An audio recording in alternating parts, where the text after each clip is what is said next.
something just like this.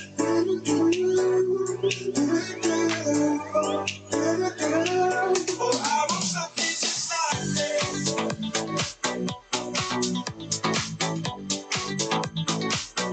I want something just like this.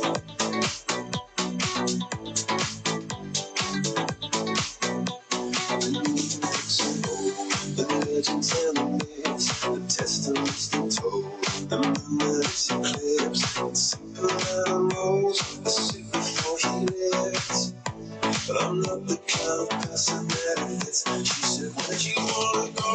And what you wanna miss? I'm not looking for somebody with some superhuman gifts, some superhero, some fairy tale bliss, just something I can turn to, somebody I can miss. I want something just like this.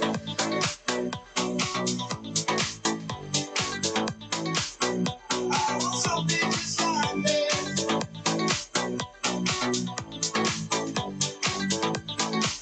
Oh, I want something just like this.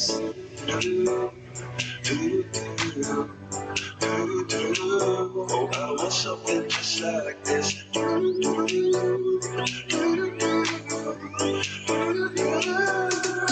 Where'd you wanna go? And what you wanna miss? I'm looking for somebody with some superhuman gifts, some superhero, some fairy tale bliss, just something I can turn to, somebody I can kiss. I want something just like this.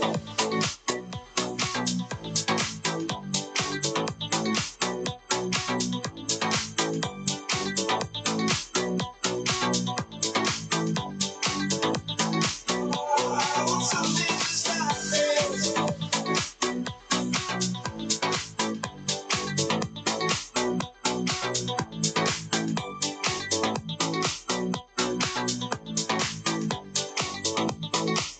I want something just like this.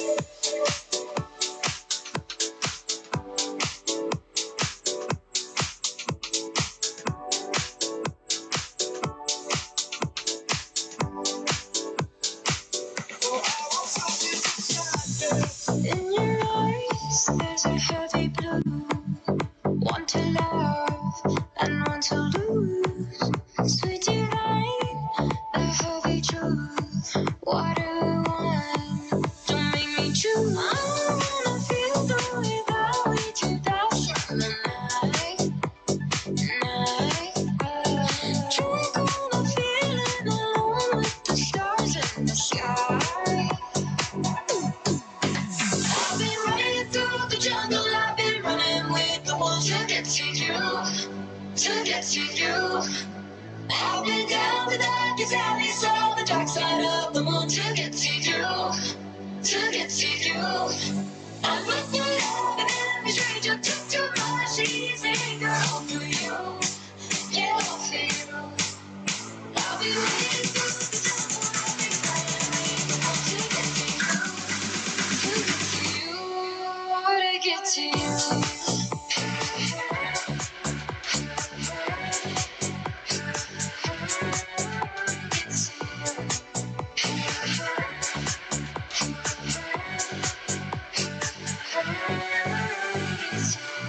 Your fingertips trace my skin to places I have never been.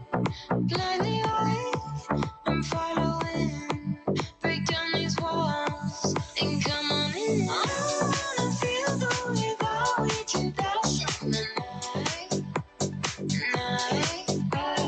Drunk on a feeling, alone with the stars in the sky.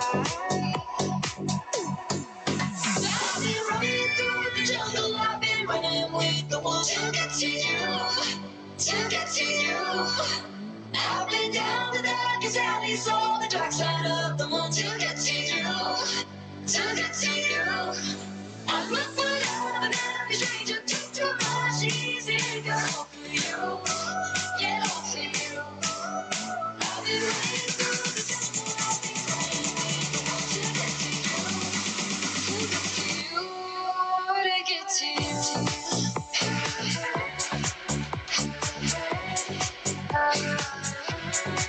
to get to you.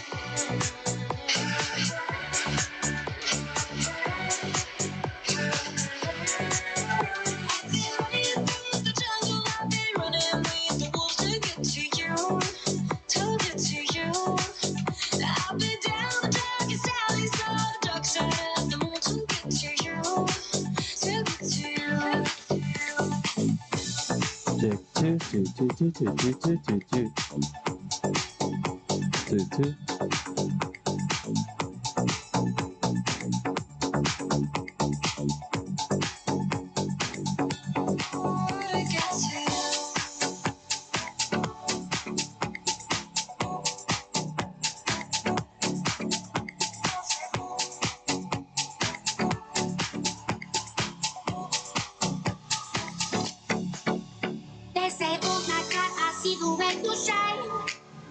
Take your hand, my dear, and place them both in mine. You know you stopped me dead while I was passing by. And now I beg to see you dance just one more time.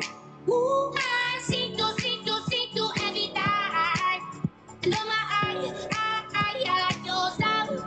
Ooh, you make me wanna cry. And now I beg to see you dance just one more time. Say, dance for me, dance for me, dance for me, oh. I never seen anybody do the things you do before. Say, move for me, move for me, move for me, yeah, yeah. And when you're done, I'll make you do it all again. I said,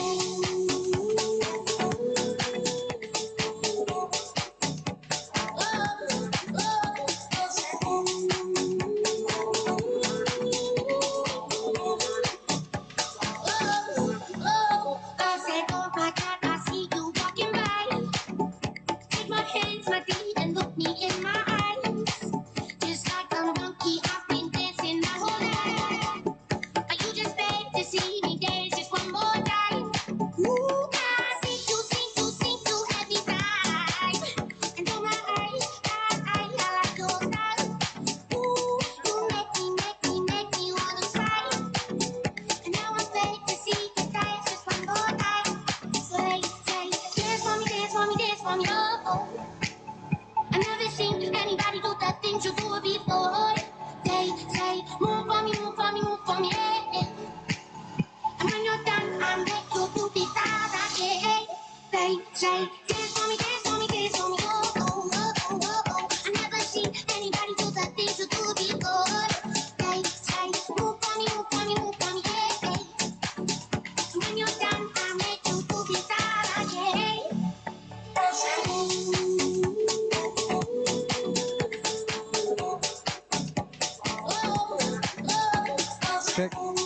Check, 1, 2.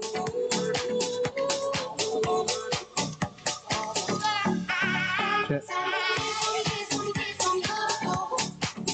I never seen anybody do the things you do before.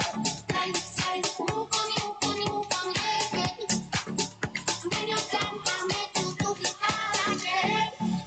Say, dance for me, dance for me, dance for me, oh, oh, oh, oh, oh, oh. I never seen anybody do the things you do before. Say, move for me, move for me, move for me, yeah, yeah. When you're done, I'll make you do it all again.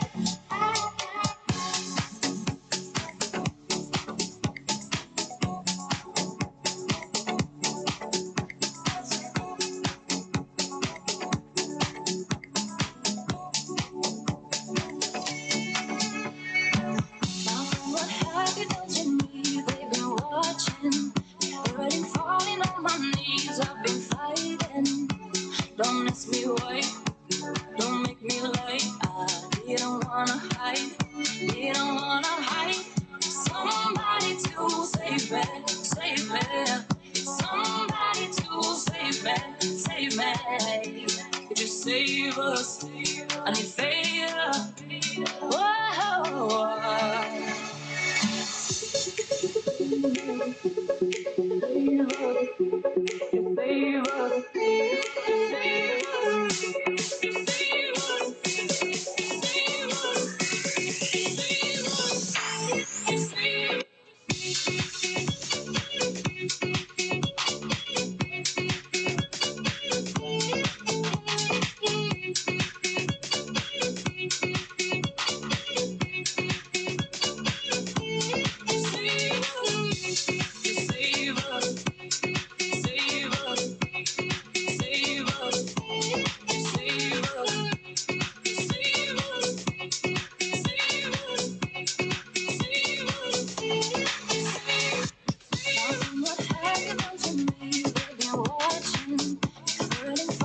on my knees, I've been fighting.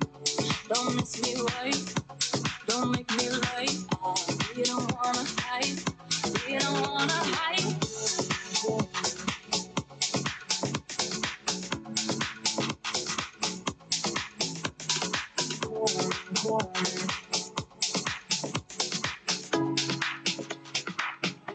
I love it when you call me señorita. I wish I could pretend I didn't need ya, but every touch is oh la la la. It's true la la la. Oh, I should be running. Oh, you keep me coming for you. I'm in Miami. The air was hot from summer and sweat dripping off me before I even know her name. La la la. It felt like yeah. I love it when you call me señorita. I wish I could pretend I didn't need ya, but every touch is oh la la. It's true la la. Oh, I should be running. Oh, you keep me coming for you. I'm in Miami. The air was hot from summer and sweat dripping on me before I even knew her name. La la la. It felt like ooh la la la, yeah, no. Safari moonlight, we danced for hours in the sun, tequila sunrise. Her body fell right in my hands, la la la. It felt like ooh la la la, yeah. I love it when you call me señorita. I wish I could pretend I didn't need ya, but every touch is oh la la la. It's true la la la. Oh, I should be running. Oh, you know I love it when you call me señorita. I wish it wasn't so damn hard to leave ya, but every touch is ooh la la la. It's true la la la. Oh, I should be running. Oh, you keep me coming for your lost in the hotel. There's just some things that never change. You say we're just friends, but friends don't know the way you taste. La la la. Cause you know it's been a long time coming, don't you let me fall. Ooh, when your lips undress me, hold on your tongue. Ooh, love, your kisses barely don't stop. I love it when you call, when your lips undress me, hold on your tongue. Ooh, love, your kisses barely don't stop. I love it when you call me señorita. I wish I could pretend I didn't need ya, but every touch is oh la la la. It's true la la la. Oh, I should be running. Oh, you know I love it when you call me señorita. I wish it wasn't so damn hard to leave ya, but every touch is oh la la la. It's true la la la. Oh, I should be running. Oh, you keep me coming for you. All alone I've been coming for you. And I hope you've been. Okay, good evening, ladies and gentlemen. Before we begin our evening of action, we have a special performance from our FCC dancers.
Get down, let's move, let's groove, feel the beat, feel the heat.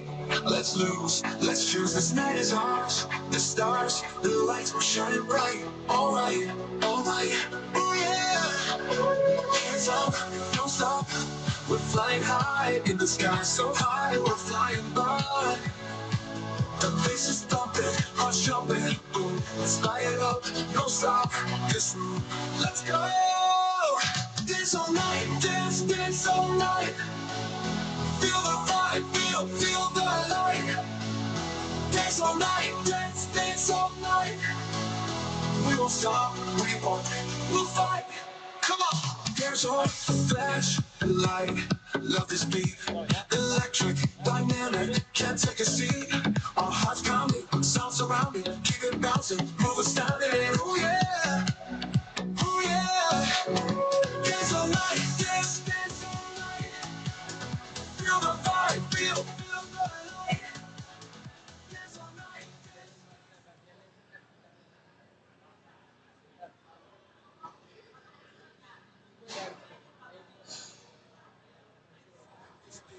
Electric, dynamic, can't take a seat. Our hearts pounding, sound surrounding, keep it bouncing, move astounding.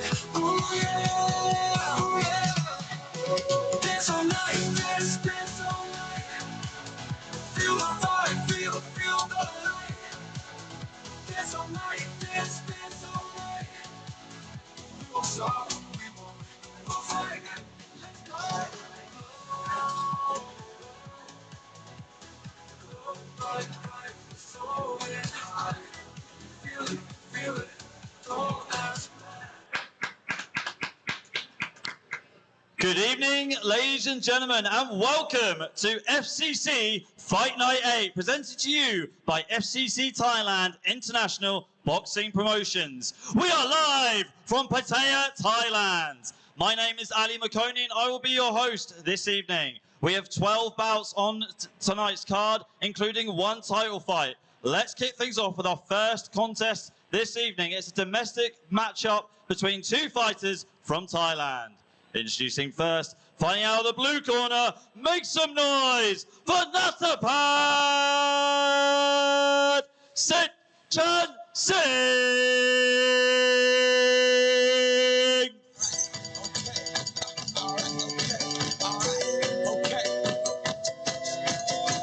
Return to the mat. What it is, what it is, what it is, what it is. Looking for a better way to get up out of bed instead of getting on the internet and checking the news. First shot, first up, walking. A little bit of humble, a little bit of conscious. Somewhere between like Rocky and Cosby's for the good. No, can't copy. Thailand taking on Thailand. Ali Makoni with the announcement of the next fight. And his opponent fighting out of the red corner. Give it up for Jirakit Jaru Ratanachai!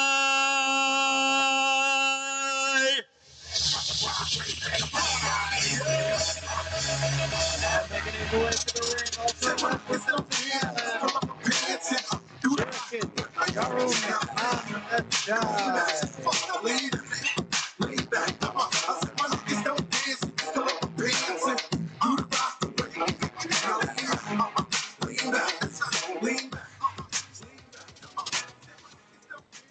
Our first bout is in the minimum weight division. It will be contested over 6 3-minute rounds. Introducing first, your fighter out of the blue corner, wearing the black, red, and light blue trunks. with a professional fight record of 3 fights, 1 victory, 2 defeats, no draws, representing Thailand.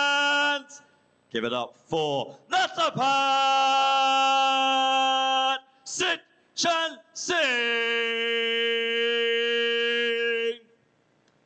And his opponent fighting out of the red corner, wearing the gold trunks with the blue trim, with a perfect fight record of 4 fights, 4 victories, no defeats, no bouts even. Also representing Thailand. Make some noise for Jirakit Jaru Ratana Chai.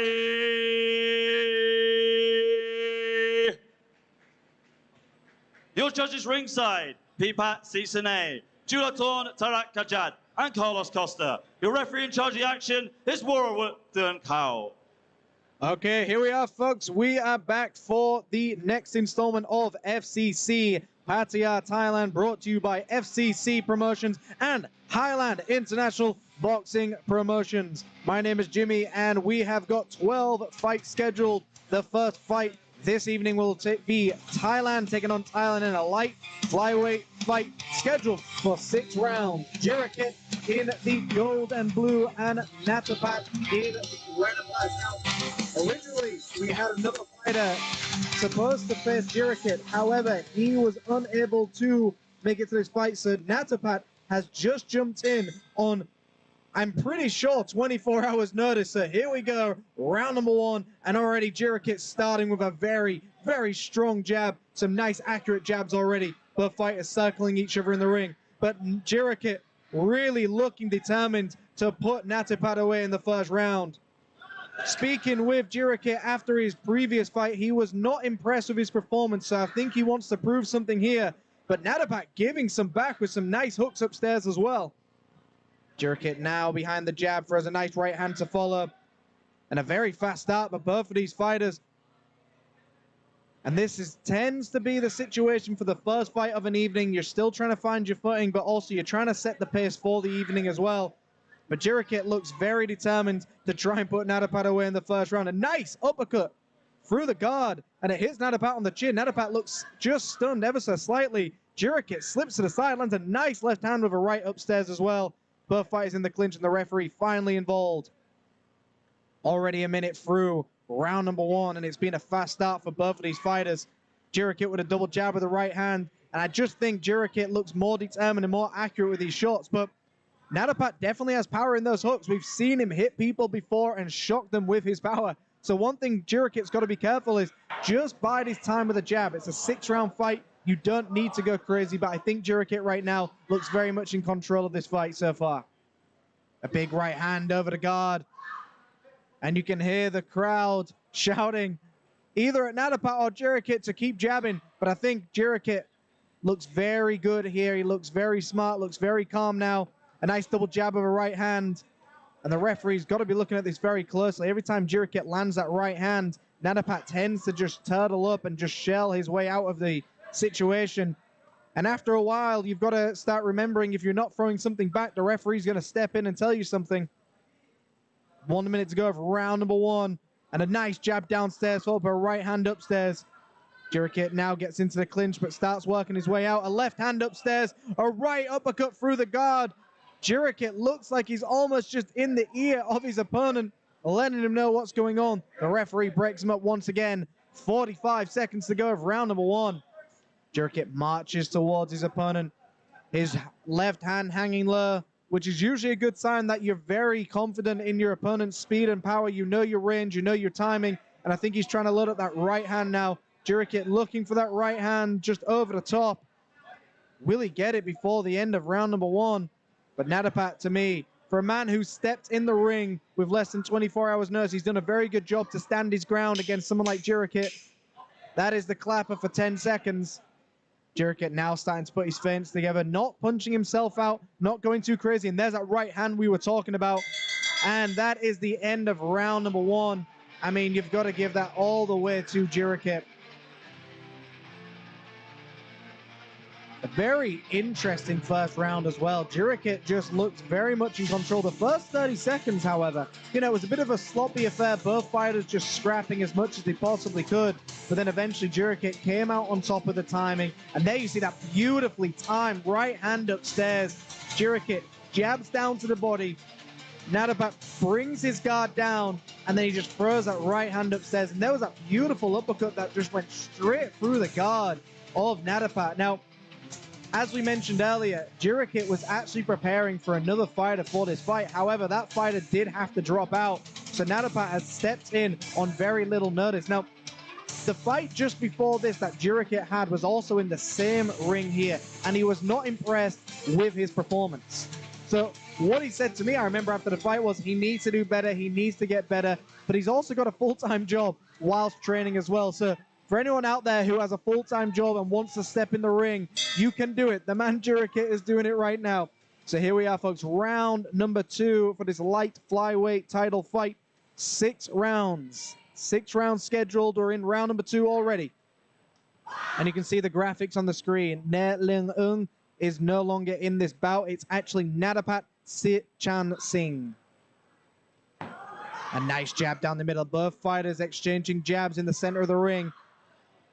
And Nadapat being a little bit more aggressive in this round, but complaining that maybe he got hit on the head, or maybe the chin got a headbutt. But we're back into the action. A jab downstairs attempted by Jirikit. Jirikit gets away from action with some beautiful footwork as well. Nadapat's got to be a lot busier right now. He's got to really push it towards Jirikit. One thing about Jirikit is when he gets his timing down, he does very well. So if Nadapat just can really push against Jirikit and really time his jabs, he can really put some pressure on Jirikit. You want to step in when Jirikit's throwing the jab and smother his best punch and then throw that right hand over the top. But to me, Jirikit looks way too determined to give this one up. And you see Nadapat throwing some big hooks upstairs. Both fighters clinch. Central ring we go. Halfway through round number 2 already. And you can see Jirikit just out of the range, and he steps in with a double jab with the right hand. Both fighters once again in the clinch. And this is where Jirikit needs to be a little bit more aggressive, believe in his power as well. Instead of just tapping to the body in the clinch, really dig down to the body. And if your hands get tangled, let the referee break you. But if you're in that clinch and you've got one hand free, let them hands go and give it all you've got, because you're not going to take many big shots inside the clinch. Double jab once again by Jirikit upstairs.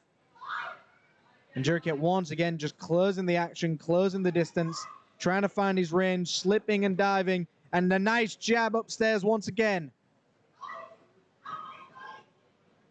Both fighters hold central ring. 1 minute to go of round number 2, and a right hand downstairs landed by Jirikit. Another right hand downstairs landed. And every time Nadapat goes for that left hook upstairs, Jirikit's getting underneath with some nice body shots to the midsection. He's now starting to wing those shots in as well. And the one thing about these body shots are they're going to take the wind out of Nadapat. He's going to get tired. So can he survive 6 rounds? And a nice body shot as well. Some nice body shots behind the elbows. And already Nadapat goes to the canvas. And the referee's on count number 5. Is Nadapat going to make it to his feet? And the referee's waving it off. Jirikit has done it in the second round with some beautiful body shots. He found those shots behind the elbows of his opponent and did not let up once he found his target. Once your shot lands clean and your opponent is not defending on it, you just got to keep on going and keep digging on down to those shots. A very nice win and almost a redemption story for Jirikit, because like I said, he wasn't impressed with his last performance, but that was a great performance by him. But all credit to his opponent, Nadapat Sitchan Singh, stepping in on 24 hours notice. We hope he's okay. He's now on his feet, walking out of the ring. But we're going to go to Ali McConey with the official announcement. But that was the first fight of this evening, and we have got 11 more coming up, folks. Don't go anywhere. Okay, ladies and gentlemen, at just 2 minutes and 35 seconds into round number 2, your winner by technical knockout goes to the red corner. Give it up for Jirikit Jaru Ratanachai.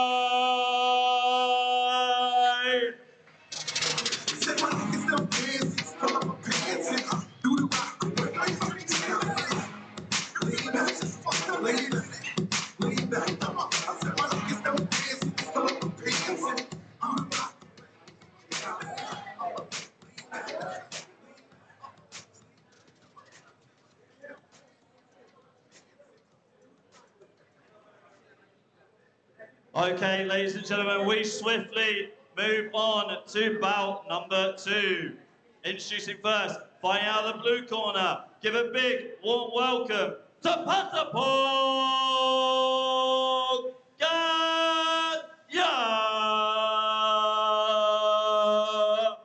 Yeah, you can be the greatest, you can be the best, you can be the King Kong hanging on your chest. Beat the world. Here we are in the second fight of the evening, where we will have Thailand, Patapong Ganya making his way to the ring. He has had one professional fight here for a middleweight fight scheduled for 4 rounds. And his opponent fighting out of the red corner, make some noise for Wako Jacko!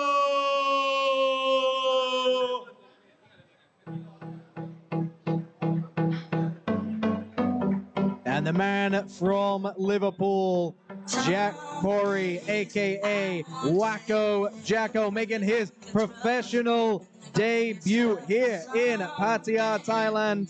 This is a middleweight fight scheduled for 4 rounds, 160 pounds. So we've got Jack Corey taking on Patapong Ganya, the United Kingdom versus Thailand.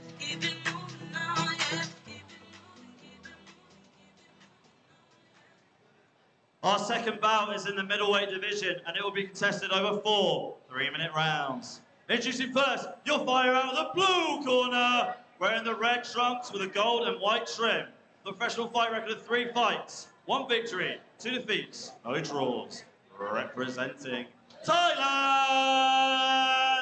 Give it up for Patapong Ganya!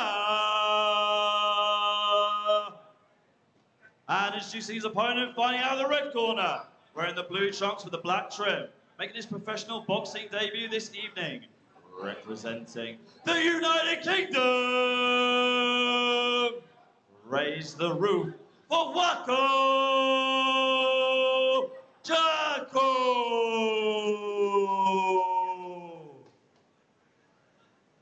Your judges ringside, Warwick Dunkau, Chris Sanyadet, and Carlos Costa. Your referee in charge of the action is Julathorn Tarak Kajat. Okay, folks, so here we are for the second fight of the evening. FCC promotion in association with Highland International Boxing Promotions. We have the United Kingdom about to take on Thailand. Jack Corey, aka Wako Jacko, making his professional boxing debut, taking on Patapong Ganya. He has had 1 professional fight. In the blue shorts with the black and silver trim, we have Jack Corey. And in the red shorts, we have Thailand's Patapong, scheduled for 4 rounds in the middleweight division. Here we go, folks. Round number 1. That is the bell. So Jack marches across the ring and already sets the stance with a nice jab to the body. And Patapong attempts a big shot upstairs, but also gets clipped as he comes in. Jack's got to be very careful to stay away from that right hand of Patapong. Jack with a nice jab there, landed. Jack with some beautiful jabs downstairs already. Definitely looks like he's setting up a trap to maybe go upstairs later on, but some great jabs landed by Jack Corey. The jab upstairs. And just misses with that hook upstairs. Patapong now grabs his opponent, goes for the uppercut, but Jack Corey returns with a left hook. Patapong again with that overhand right that he's very known for, with that big right hand. It's a clobbering right hand. And when it lands, it hurts. Both fighters holding central ring once again. A very fast start for both of these fighters. Both fighters throwing very big shots early on. Jack gets underneath that shot, clinches up. Both fighters in the clinch, and the referee breaks them apart. Back in central ring they go. Jack with the level changes. Nice jab upstairs. And a great jab breaking the guard of Patapong. And that one looked like it stunned him. That right hand definitely got through. And beautiful work by Jack, just stepping back with a left hook. And the great thing about Jack here is he's not allowing Patapong's guard to prevent him from throwing shots. He's not allowing Patapong's guard to almost act like a force shield. Jack is jabbing through that guard and still getting damage in. A great right hand downstairs as well. Patapong attempts that overhand right, misses the target. Jack underneath that shot again, pivots and gets that right uppercut, and then a right shot to the body. Patapong looks hurt here. Is Jack going to try and finish it? Jack's starting to come alive with combinations. And he just backs off ever so slightly, but these jabs are getting through. The right hand to the body. And Patapong folds like a deck chair. Is Jack going to be able to finish Patapong in the first round of his professional boxing debut? And Jack looks like he's going in for it. Another right hand downstairs. He's got him hurt. He's got his back against the ropes. And again, he goes to the canvas, and the referee's waving it off. Wacko Jacko has won his first professional boxing fight here in Pattaya, Thailand with a beautiful, beautiful TKO. He put Patapong to the canvas with a great right hand to the body, and he found the weakness he needed and then went to the body once again. And finally, that's all she wrote. The referee waved it off. Here we are with some action replays. This is where Jack got underneath the shot and just really started digging down to the body. And it's that beautifully timed right hook to the rib cage. And it's almost a delayed reaction sometimes. You feel the shot, but you don't really feel the impact until maybe 10 seconds later. A great victory. Let's go to Ali McConey with the official announcement. Okay, ladies and gentlemen, at just 2 minutes and 17 seconds in round number 1, your winner by technical knockout goes to the red corner. Give it up for Wacko Jacko. I wanna say when it all gets rough, when it all gets tough, there's something deep inside of my says you are more than enough. So don't give up, keep it moving on, yeah, keep it moving on, yeah, keep it moving, keep it moving, keep it moving on, yeah, keep it moving on, yeah,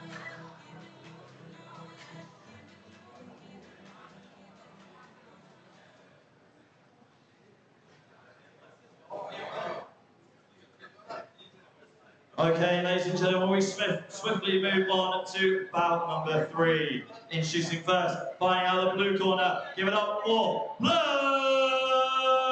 One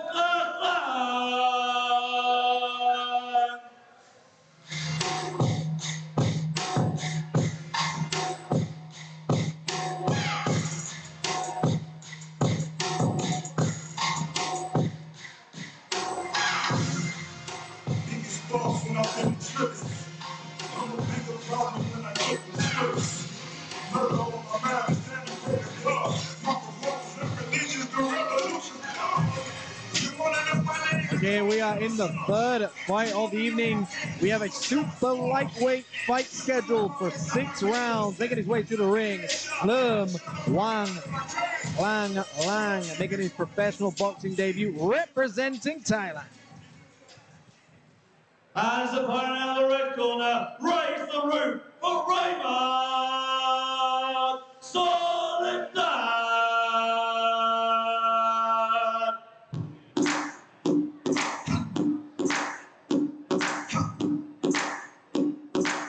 And now making his way to the ring from the Philippines, Raymond Soledad. He has had 2 professional fights with 2 wins. Will his O go today? We will find out. There's a lot of people supporting Raymond in the chat right now. Thank you for tuning in from around the world.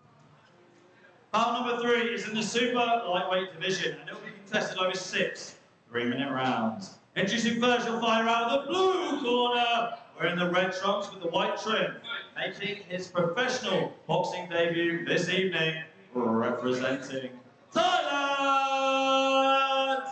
Make some noise for Blue One Lang. And his opponent fighting out of the red corner, wearing the white trunks with the red trim.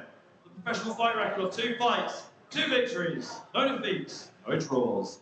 Representing the Philippines. Give it up for Raymond Soledad.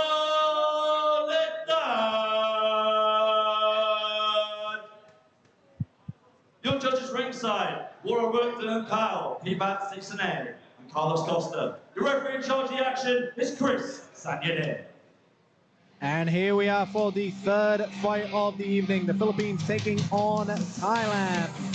So we have both fighters wearing red and white shorts, but Raymart is wearing the white shorts with the red trim. And his opponent, Plum, is wearing the red shorts with the white trim. Round number one about to get underway. Scheduled for 6 rounds, 140 pounds, the super lightweight division. This is Plum Wang Klang Lang's professional boxing debut. Raymart Soldad has never lost in his professional boxing career. So Plum has got a lot in front of him right now. Round number one underway.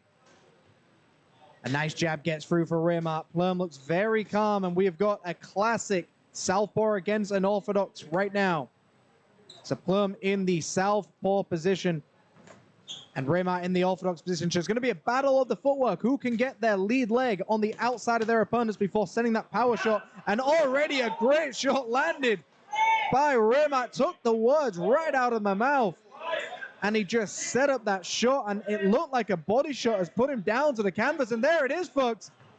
The first stiff shot landed to the body has put Plum onto the canvas. His professional boxing debut definitely not gone as planned. But this is one of those things about boxing is when you take a shot to the body, you don't realize how much it hurts until it's happened to you. It is very hard to understand the feeling of getting hit to the body like this. Raymart Soldad goes to 3 wins for his professional boxing record. Scheduled for 6 rounds, but he said, I don't need 6. Just give me 30 seconds, and that's exactly what he did.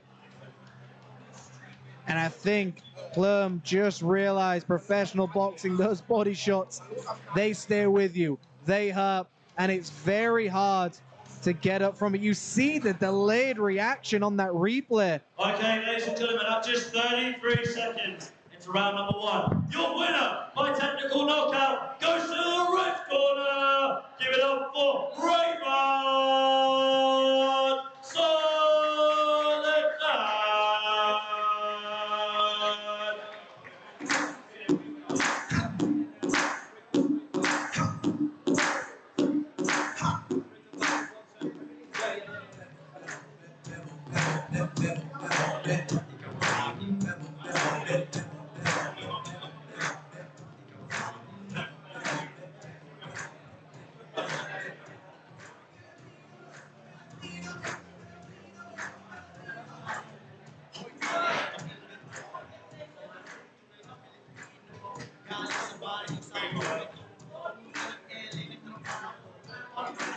Ladies and gentlemen, we're just going to take a short interval. We'll get the next fight going within the next 2 or 3 minutes. Okay, folks, so we are going just for a quick break right now, but don't go far. We'll be back with the 4th fight where Italy will be taking on Thailand in a middleweight fight scheduled for 8 rounds. So don't go anywhere, folks. We'll be back very soon. So thank you, everyone who is listening in on Facebook, Instagram, and YouTube. We'll be right back. Knuckles crash like beads. In this case, we rule. Concrete echoes loud in the night starts round. Shadows swinging cloud as champions go down. Fight club championship. Both break iron will. Faces master spells. Will lose, get your fill.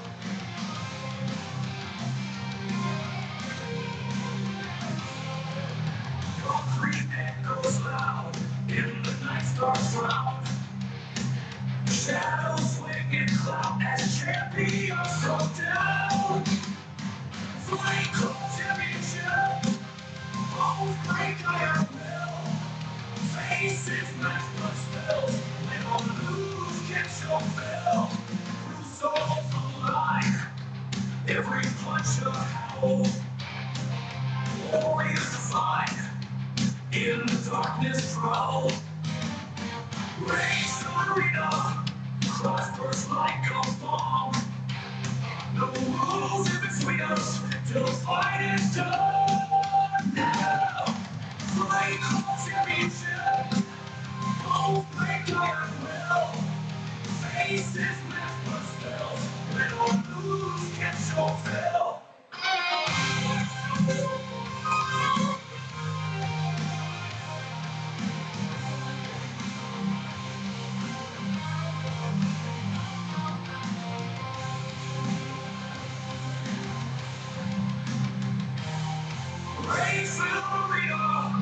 prospers like a bomb. No rules in between us till the fight is done. Now, fight culture, don't break our will. Faces, mask, but spills. We don't lose, get your fill. Get your fill.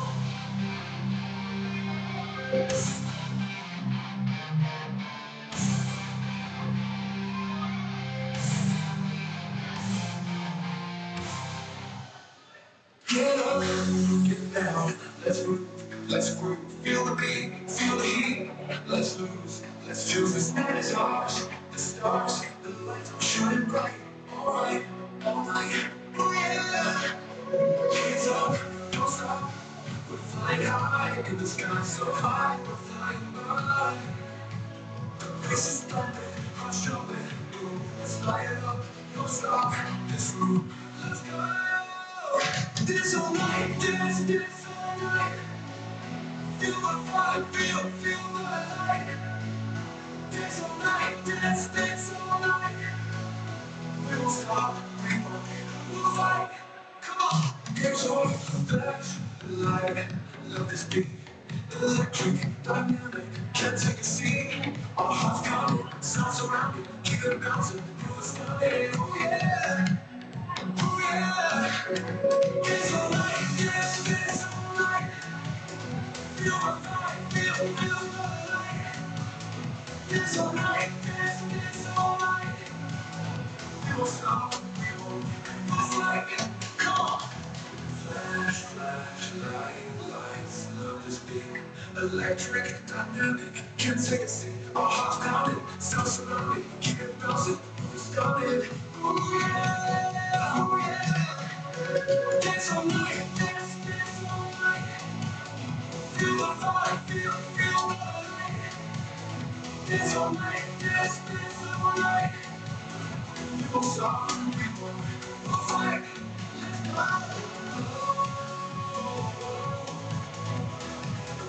Like so high, feel it, don't ask for some more, take the night, we all night, the night, tonight, tonight.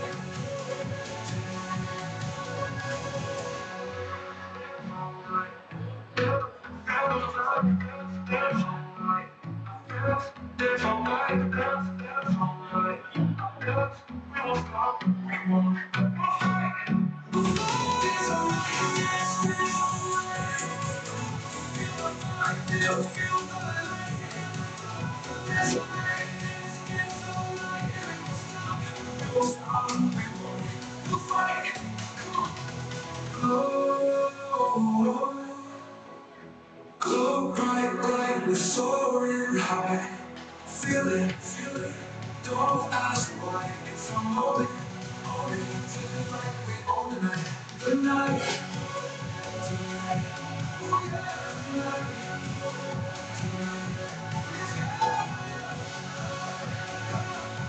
We're soaring high. Feel it, don't ask why. It's a moment, own it, take the fight, we own the night, tonight.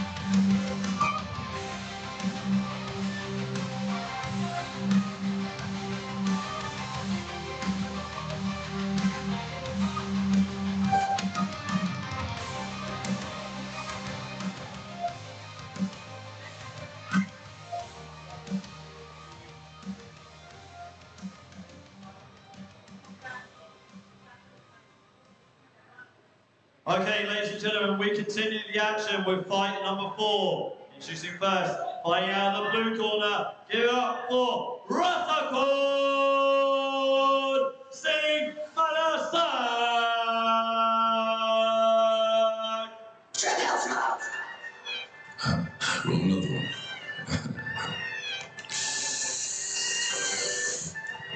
And it wasn't long, folks. We are now here for fight number 4. Thailand taking on Italy. Thailand's Ratakon Singh Mansasak Jim making his way to the ring. A man with 33 professional fights and the legendary Siramon Call in his corner. As opponent by the red corner, raise the roof for Dario Sochi.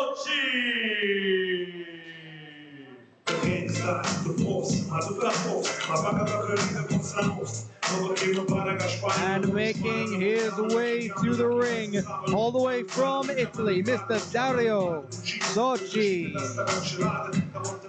He is at 15 wins, 8 losses, and 2 draws. This is a middleweight fight scheduled for 8 rounds at the 160-pound weight.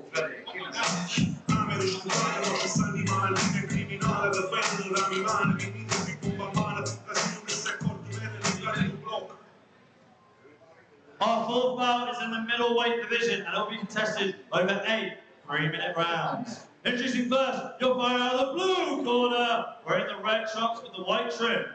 Professional fight record of 33 fights, 20 victories, 12 defeats, and 1 draw. Representing Thailand! Give it up for Ratakon Singh Mansasak!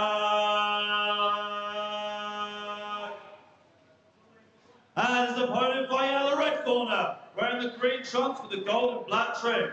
The professional fight record of 25 fights, 15 victories, 8 defeats, and 2 draws. Representing Italy! Raise the roof for Dario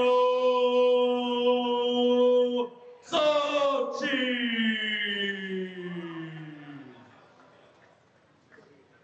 Your judges ringside, Chris Sanyade, Julaton Tarak Kajad, and Carlos Costa. Your referee in charge of the action is Pipa Sisane. Okay, folks, thank you for joining us once again. Wherever you are in the world, thank you for tuning in to this FCC Fight Promotions, brought to you also by Highland Boxing Promotions.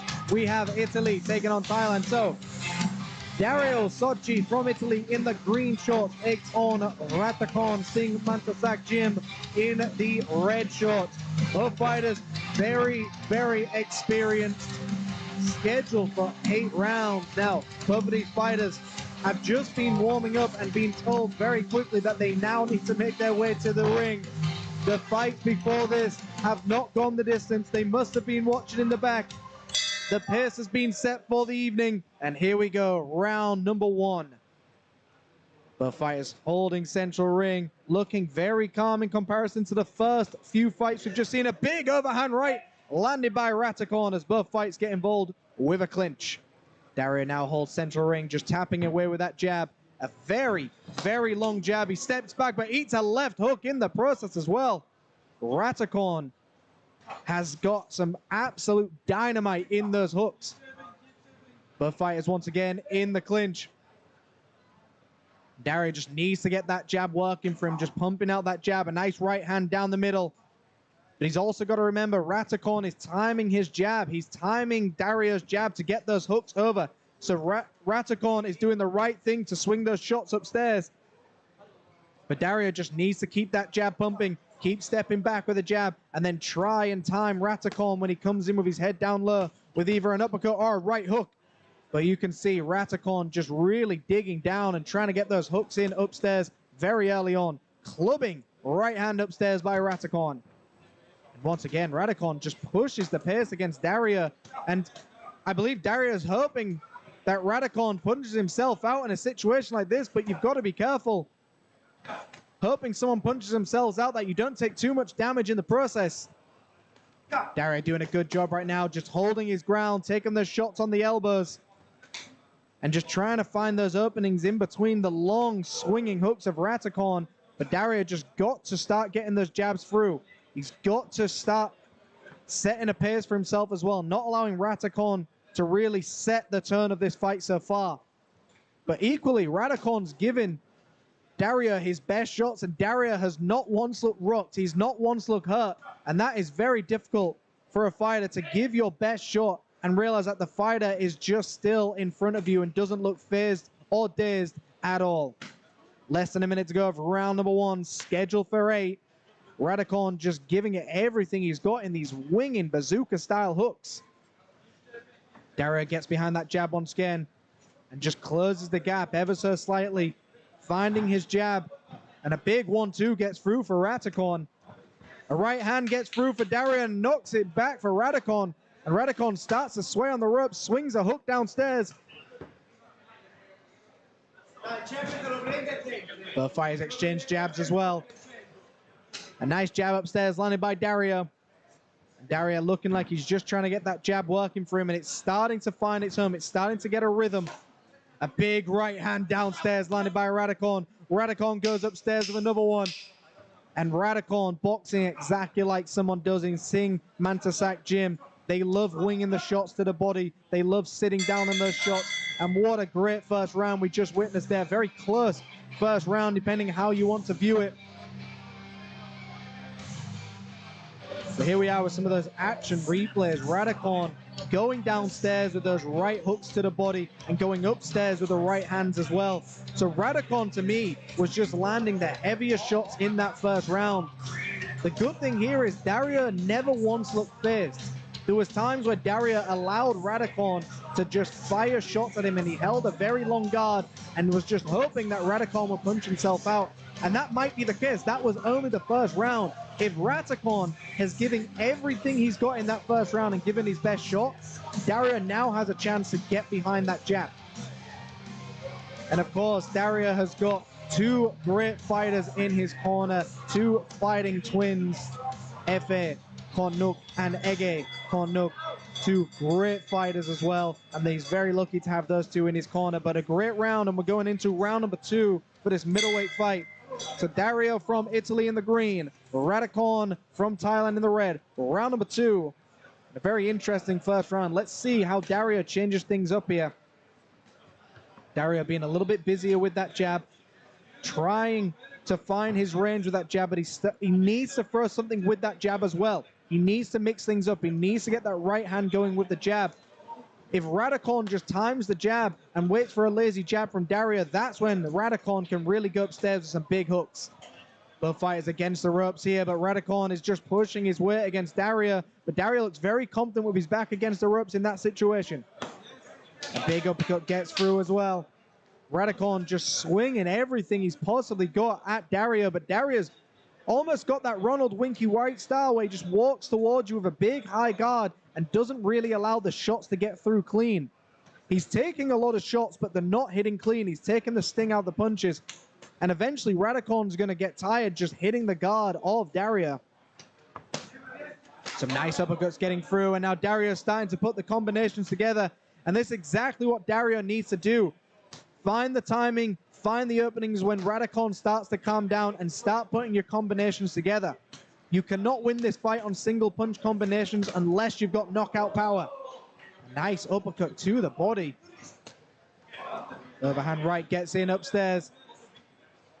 And can Radikon keep this pace up for 8 rounds? And Dario does not take the bait there. He does not charge in when Radikon looks off balance. A clubbing right hand upstairs landed by Radikon. A clubbing right hand attempted but misses this time. And this is what Dario needs to pounce on right now. He needs to pounce on the fact that Radikon has shown him his best punch, and he's also getting tired. This is where Dario needs to push the pace now and prove that he controls and dictates this fight. A 1-2 upstairs landed by Dario. Less than a minute to go of round number 2. Italy taking on Thailand in this middleweight fight. A nice left hand down to the body, and Radikon feels every ounce of that shot. When you're tired and when you take a body shot, that combination alone is very, very tiring, and it does not look like Radikon wants to get back up. And here we are with some action replays from that round. So there was those jabs upstairs, and you can see Radikon starting to breathe very heavily, and that's the shot that put him to the canvas. The beautiful shot, and it almost looks like a liver shot as well. We're going to see another replay of that shot. So he jabs upstairs, and then he throws that shoveling left hook to the body. A beautiful strategy by Dario Socchi to just know that Radikon will eventually punch himself out, and then he can just dig to the body with a body shot. Beautiful work by Daria, and credit to Radikon as well. Let's go to Ali McCurney. Okay, ladies and gentlemen, at just 2 minutes and 21 seconds in round 2, your winner by technical knockout goes to the red corner. Give it up for Dario Sochi.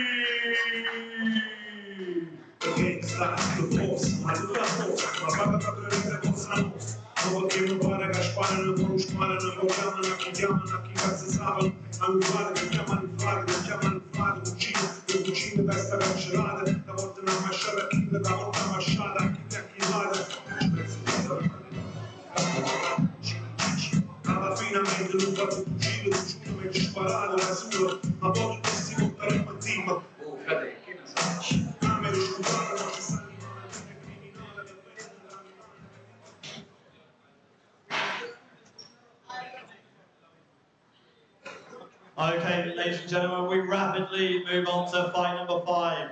Introducing first, fighting out of the blue corner. Make some noise for Polawan Singh Manasak Jim.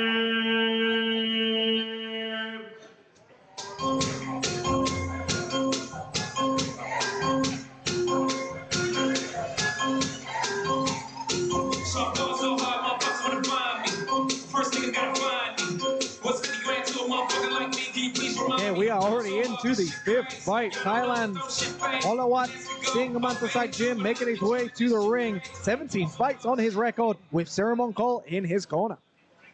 And his opponent fighting out of the red corner, give a big warm welcome to Xiao Chun Li. I'm not afraid.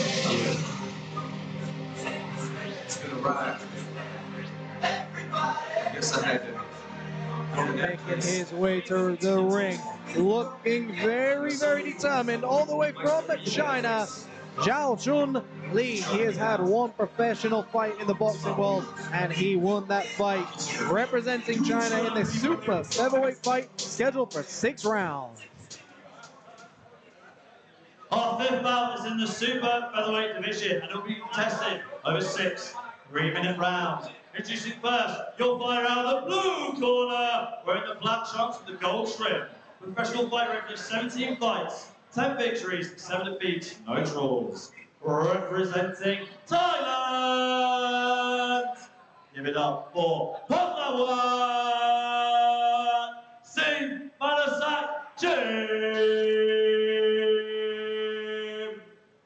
And introducing his opponent fighting out of the red corner, wearing the grey trunks, with 1 fight on his record, 1 victory, no losses, no draws. Representing China! Raise the roof for Xiao Chun Li!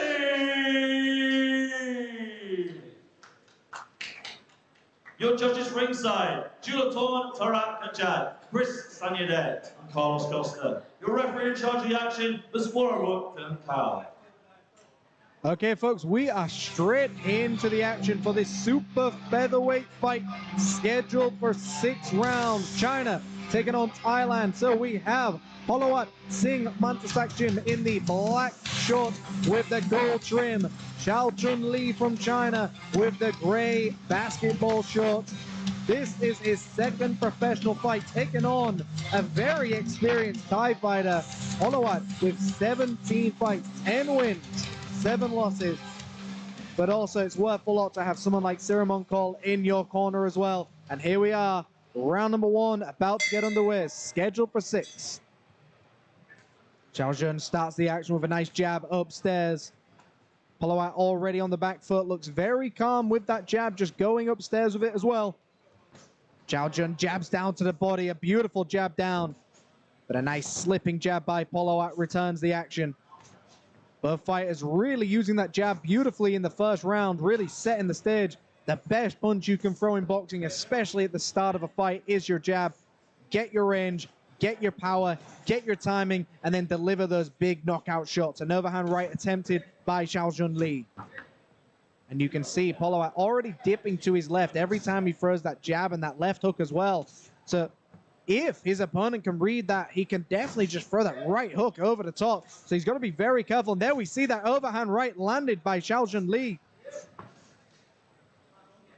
Polowat's got to be very careful. He doesn't keep dipping to that side without his hands up high, because all it takes is Xiaojun Li to time with those overhand rights and those right hooks, and it will be good night Irene if he lands clean. Xiaojun Li just starting to push the pace, but starting to just time his jabs beautifully, going to work to the body early on. And we've seen tonight there's been a lot of body shots that have been putting the opponents down. And that's the best thing in boxing, is you can win the fight just by going to the body, investing early into the body shots. Work the body and the head will fall, as they say. A big overhand right landed by Xiaojun Li. He timed the jab beautifully. And that's exactly the shot he needs to try and look for right now. Wait for Polowat to throw that jab. And when he leans, that's when you throw the right hand. Xiaojun Li just bounces around with a high guard, staying out of the danger zone of Polowat right now. So Xiaojun Li has found his rhythm and he has found the range. He's found where the danger zone is and he's found where he can land the shots. A nice right hand to the body landed by Xiaojun Li. I'd like to see Xiaojun Li really go to the body with that right hand as well. Really just aim for the hip area of Polowat and really get the hands down of Polowat. And as soon as they go down, send that right hand upstairs. Jab downstairs landed by Xiaojun Li. Both fighters looking like they're circling one another with jabs. Less than a minute to go for round number one. And you can see now Xiaojun Li trying to load up that right hand. You can see his hips flexing, and it looks like he wants to unload with that right. And there it is. It gets through. Xiaojun starting to close the action, but doesn't take the bait, does not charge in. He's still biding his time. This is the first round. Get your timing down. Find your openings. A great jab downstairs landed by Xiaojun Li. Polowat really needs to start doing a little bit more. He needs to be more active with that jab, and he needs to commit to the jab rather than just flicking it out there, because Xiaojun Li is willing to take those jabs on the gloves to get a big right hand in. And that is the end of round number one. It looks like we're going into round number two in just a moment, but here's some action replay. So there you see that nice whipping left hook to the body landed by Polowat. So there you see Xiaojun Li just timing that shot to the body very much effortlessly. He's just waiting for Polowat to throw a shot, and then he's going down low. A great round for both of these fighters, but Xiaojun Li definitely looked in control and was definitely landing the cleaner, smarter punches. Polowat is one of those tricky fighters where he throws a lot of shots off balance, but then he quickly throws in those hooks out of nowhere, and that's what usually shocks and wins for him. He shocks his opponent, and that's what wins the fight for him usually.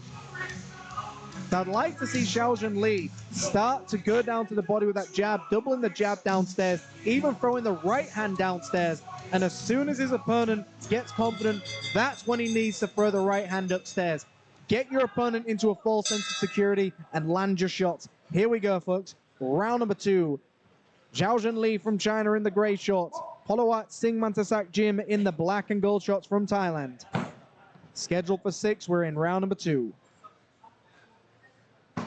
Nice jab upstairs by Polowat. So Polowat a little bit more busy. And Xiaojun Li starting to throw that right hand now, and he needs to time that right hand over the jab of Polowat. Jab downstairs by Xiaojun Li. A right hand attempted by Polowat, but did not connect. A big right hand gets through. And you can see now, Xiaojun Li is now just trying to find the target with that right hand. He knows it's there. He knows if he commits to it, it could end the fight, but he's got to make sure when it lands clean. Can Polowat take a big right hand from Xiaojun Li? Both fighters just exchanging jabs. Moving a lot around this ring. A lot of nervous energy. Looks like it's been shaken off in this first round. And the second round, you see a nice hook being thrown by Polowat. Very nicely done. Instead of just committing to the jab, start committing to those left hooks upstairs as well. Get around the guard of your opponent.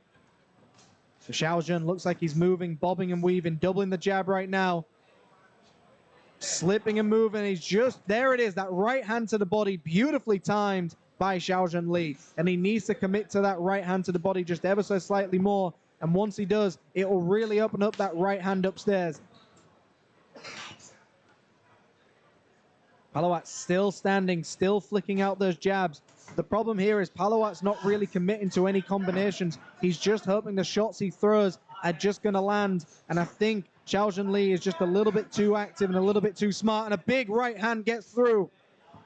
And Xiaojun Li could really push the pace right now. Really just stick that jab onto his opponent's chest and then just dig through with the right hand.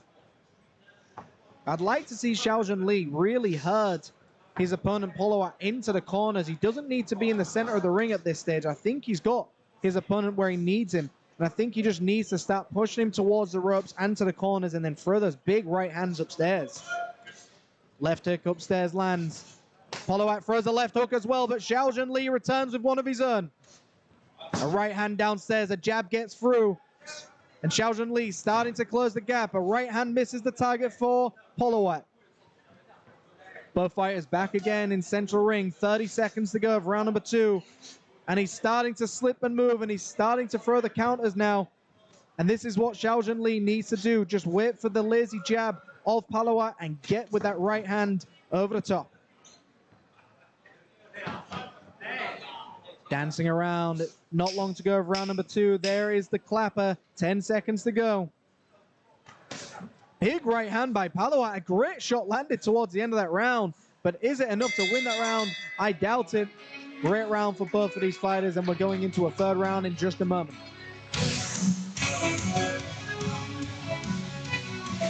Here we are with those action replays. So you see Xiaojun Li was a lot more active, a lot more lateral, but due to the fact that he was being more active, it also woke Palawat up. Palawat realized he now needs to wake up and move more as well, and that's the interesting thing here. The more active Xiaojun Li is, the more active Palawat is as well. But Xiaojun Li needs to believe in his power now and believe in those timings. He needs to double the jab up and get that right hand upstairs. He needs to push the pace against Palawat. Palawat is just going to keep dancing and flicking out that jab, and I'd like to see Palawat start putting combinations together and trying to prove that he's trying to win this fight as well. Thank you everyone who has joined us so far for this evening. We still have 6 more fights after this one. So here we are. China takes on Thailand. Xiaojun Li in the gray. Palawat in the black and gold. And here we are, round number 3, halfway through this fight already. Both fighters holding central ring. Both fighters flicking the jab out. Palawat starting to be a bit more active with that jab, but he's got to be careful he doesn't dip that left hand a little too low, because Xiaojun Li has been trying to find him with that right hand all fight, and it's landed a few times, but it's not landed hard enough. Palawat starting to close the gap now, starting to take the fight to Xiaojun Li, and I think that's exactly what Palawat should be doing, is taking the fight to his opponent. Xiaojun Li really needs to just get that jab and step in with the jab. Step in with the jab, aim for the chest, aim for the body, but aim for all 3 targets, head, chest, and the midsection, and the solar plex. A nice right hand gets through by Palawat. A nice right hand gets through again by Palawat. So Palawat's starting to have some success with those overhand rights. And this is his best round so far. Xiaojun Li still looks very sharp, looks very calm. He's got to be careful. You can't just take too many shots. You can't just accept that your opponent's power isn't enough to upset you, because every shot counts in boxing. And a nice double jab. And the chin is being knocked back here. And this is where Xiaojun Li needs to push the pace. Rather than dancing and moving right now, he needs to start taking the fight to Palawat. A nice triple jab as well, and a right hand downstairs. And this is what we needed from Xiaojun Li, starting to get more active. Another double jab by Xiaojun Li. Palawat still trying to return with shots of his own, but it almost looks like he's now retreating back. And this is where Xiaojun Li should come alive. A nice right hand upstairs. Doubling the jab.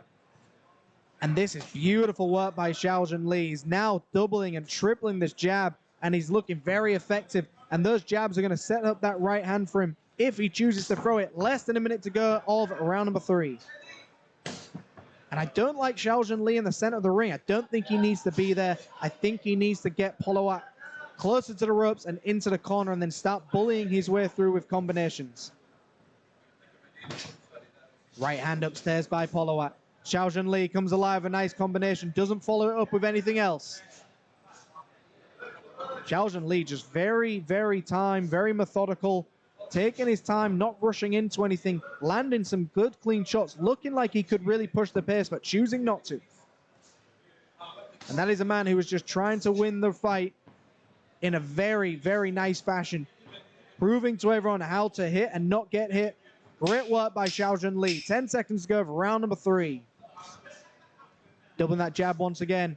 Jab downstairs by Xiao Li.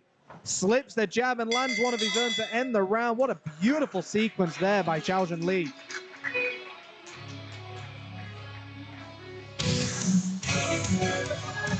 Great round by both of these fighters. And Polowat started that round with some beautiful overhand rights. He had some success with some big shots upstairs. There you see both fighters almost just jockeying for position, but Xiao Li really being great with that jab and just executing the game plan beautifully. Now you've got to remember, this is Xiao Li's second professional fight. So naturally, if it's your second professional fight, you want to prove whether or not you can go a full 6 rounds with a full energy. So if you're wondering why he's not rushing in and trying to finish the fight, it's almost one of those learning situations for him as well. He's got to see, has he got the fitness level, has he got the focus to go a long fight with an opponent. So I believe Xiao Li is in control of this fight, and in somewhat, he knows deep down if he just pushes the pace, he will put Polowat in a really difficult position, but I think he's just testing himself as well. And that is the bell, 4 seconds out, and we are going into round number 4. And this has been the longest fight of our evening so far. Every other fight has ended very quickly with some great shots.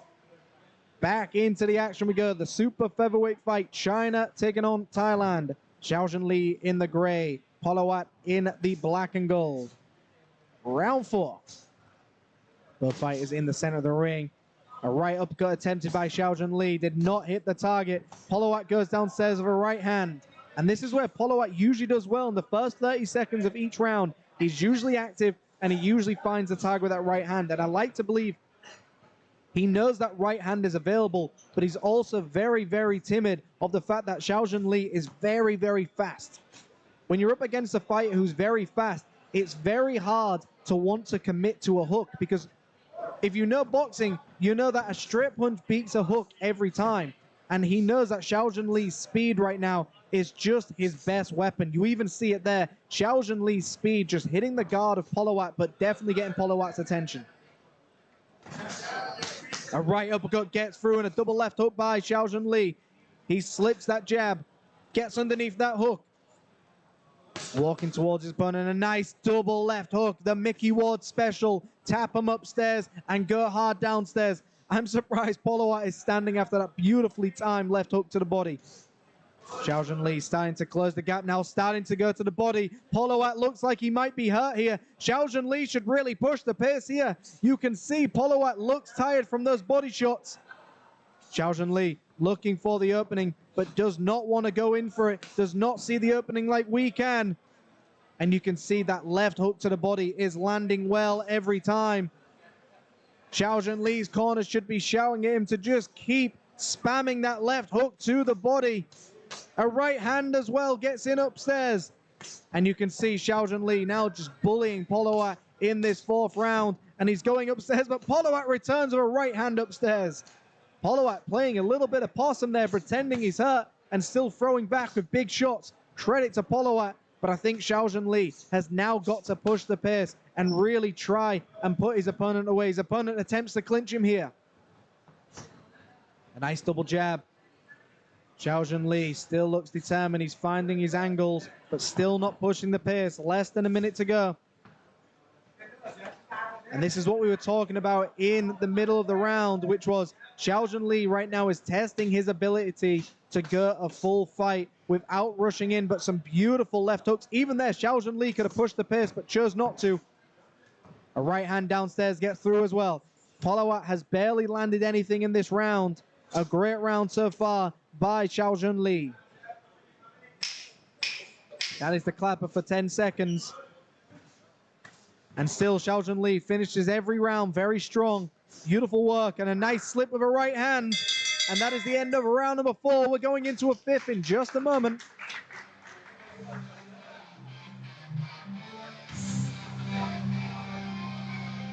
And here we see with those action replays, it was that right hand downstairs. And that's the shot that I believe Xiao Li should really invest in right now. Invest in that right hand downstairs. Get your opponent to keep bringing his hands down lower and then really dig upstairs with a right hand. A great round by Xiao Li. I mean, I don't think he even got hit with any clean shots in that round. Credit to Polowat though. There was a moment where Polowat looked like he was about to crumble, and then he just threw a big overhand right from nowhere. And that's the great thing about boxing. Any punch can end this fight. So Xiao Li still boxing smart in a fight where, to me, he looks very much in control. He didn't need a knockdown, but that could have even been a 10-8 round to Xiao Li. And here we are. For the bell, we're going into a 5th round right now. This super featherweight fight, Xiao Li in the gray, representing China, Polowat in the black and gold, representing Thailand. And this is Xiao Li's 2nd professional fight, and he has boxed absolutely beautifully so far.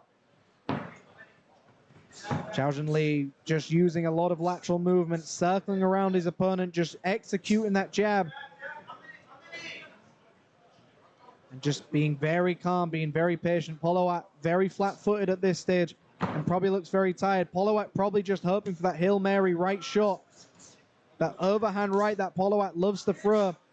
And there we see Xiao Li starting to push the pace, but still doesn't go in for the kill. Just keeps his opponent where he wants him, almost playing with his food, so to speak. Not really doing anything to stop his opponent at this stage.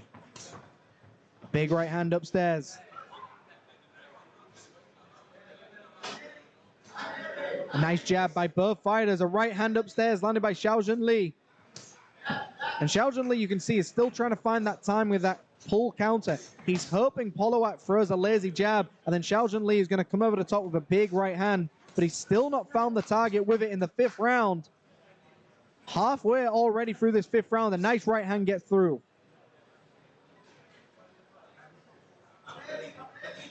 Xiao Li starting to go forward, starting to close the gap. A left hand upstairs.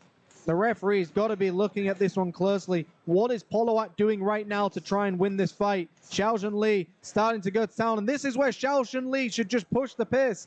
Almost do a Sugar Ray Leonard special and window shine. And that's where you just throw punches and bunches. They don't need to land clean. It's just enough to get the referee to step in.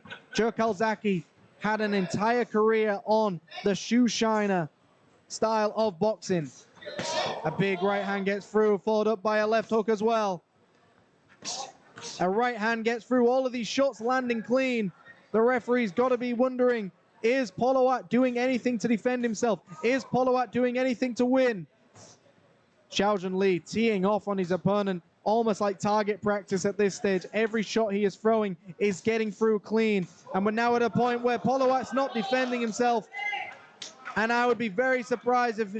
And there it is, folks. The fight is over. Xiao Li wins in the 5th round. And that is just exactly what Xiao Li was doing. He did not rush in for the kill. He did not go crazy in that fight. He took every opportunity in stride. He took his time. He didn't rush in. And he just got his timing perfectly down. He weared Polowat down. He got Polowat tired with those body shots and those constant leg spins that you could see Xiao Li doing. Xiao Li was just moving left to right, and it really tired your opponent out. Great victory by Xiao Li for his 2nd professional fight. And we see Polowat is starting to be picked up, and he's now on his feet here. We're going to go to Ali McConey in just a moment with the official announcement. But a great victory for the man from China, Mr. Xiao Li.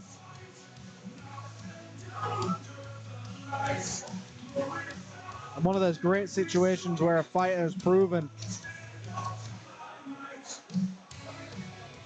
Okay, ladies and gentlemen, after just 2 minutes and 1 second in round number 5, your winner by technical knockout, goes to the red corner. Give it up for Shao George Lee.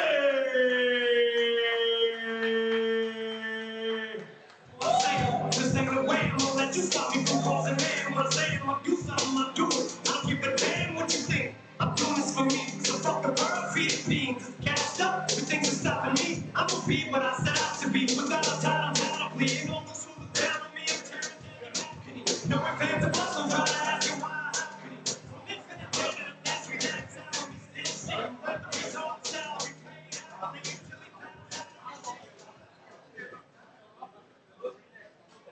Okay, ladies and gentlemen, we move on to bout number 6. Introducing first, flying out the blue corner. Make some noise for anyone! Sing Malasak Jim!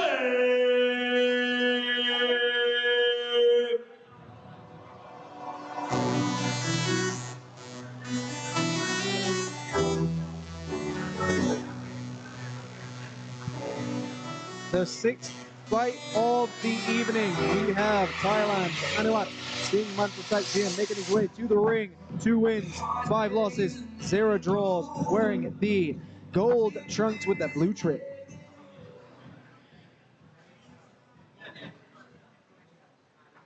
And his opponent out of the red corner. Give it up for Lamrani of the red side. Je vais sortir faire quelques braquages, redémarrer mon affaire.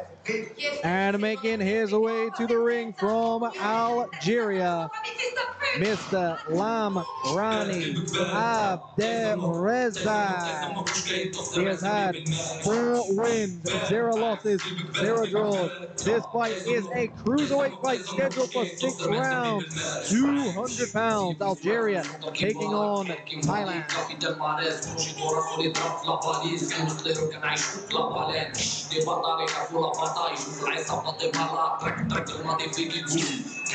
Lamrani definitely a favorite inside this arena. He has fought here before. Our 6th bout is in the cruiserweight division, and this bout will be contested over 6 3-minute rounds. Introducing first, a fighter out of the blue corner, wearing the light gold trunks with the blue trim, holding a professional fight record of 7 fights, representing Thailand. Make some noise for anyone. Sing Malasak Jim. And introducing his opponent fighting out of the red corner, wearing the red trunks with the black trim. The perfect fight record of 4 fights, 4 victories, no defeats, no bouts even. Representing Algeria. Raise the roof for Lamrani of the red side.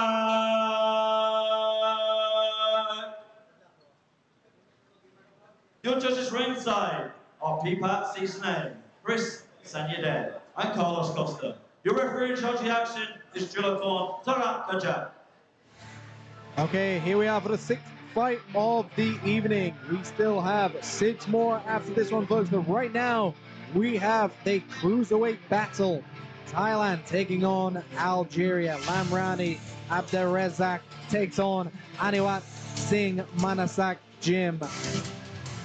200 pounds clashing. And you can see Lamrani in the red shorts with the FCC logo.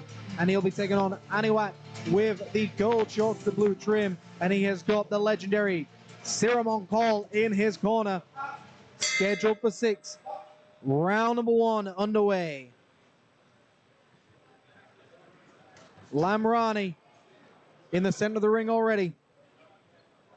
And you can see Aniwat holding that nice old-fashioned bare knuckle boxing style guard in the southpaw position. Very much holds that jab out and then just loads up with the left hand. A very old-fashioned boxing style. Lamrani's just got to jab his way through and find that right hand.